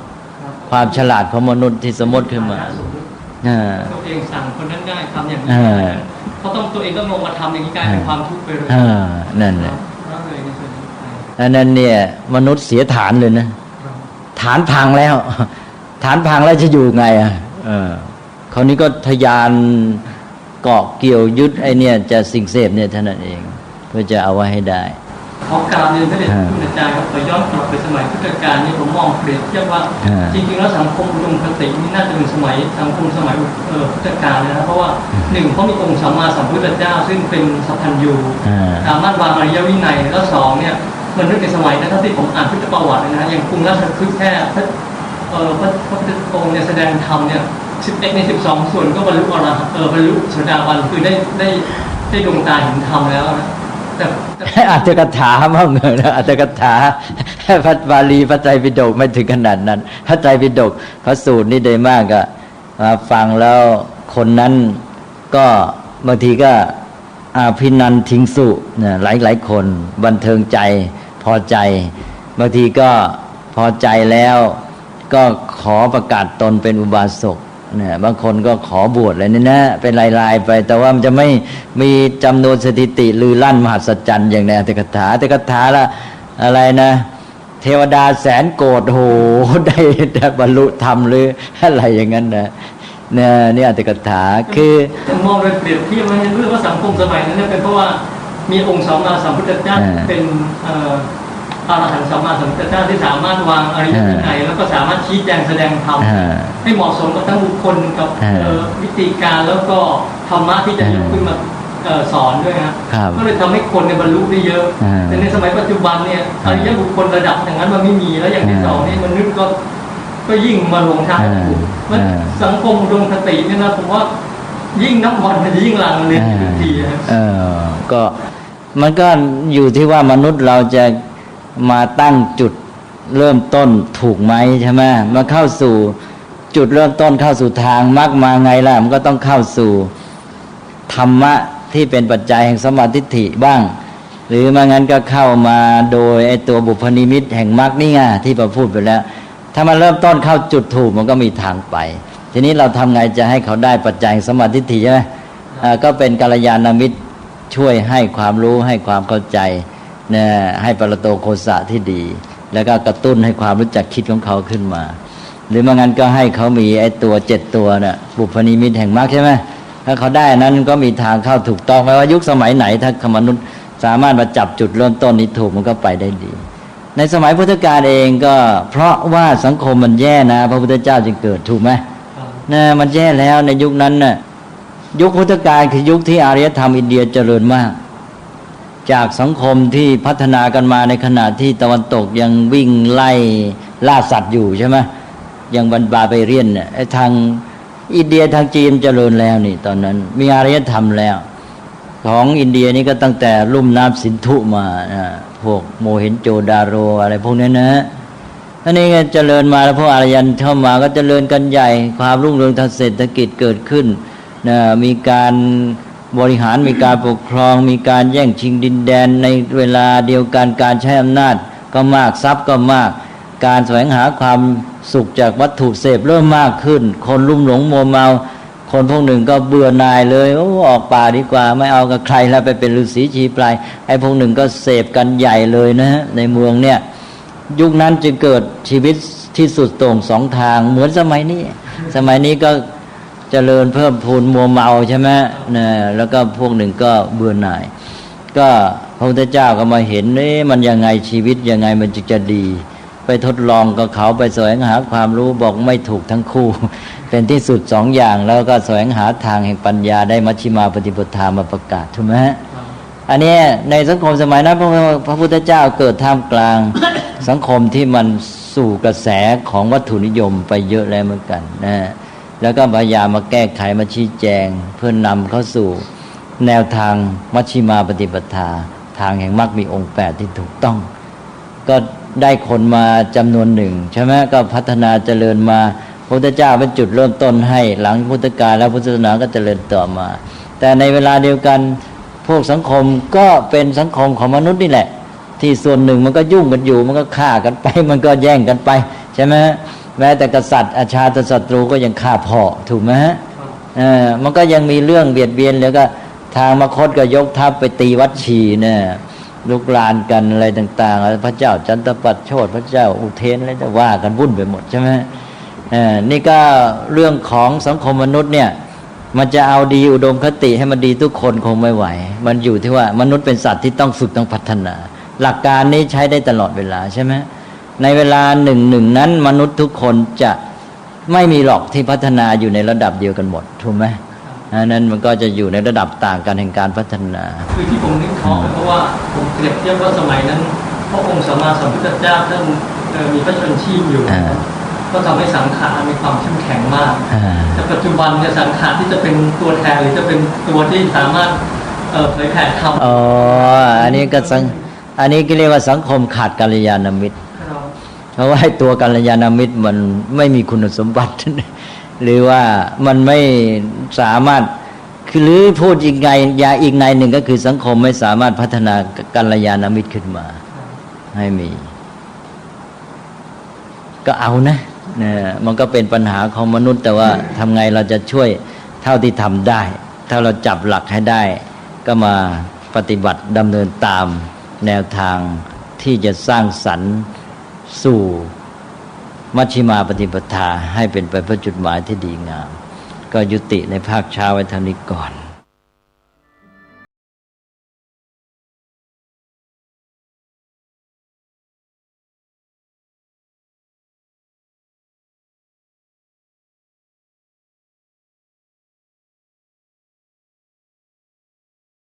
ใช้สื่อให้เป็นประโยชน์ภายในประเทศควรจะมีรายการวิทยุเผยแผ่พระพุทธศาสนาประจำจังหวัดอย่างน้อย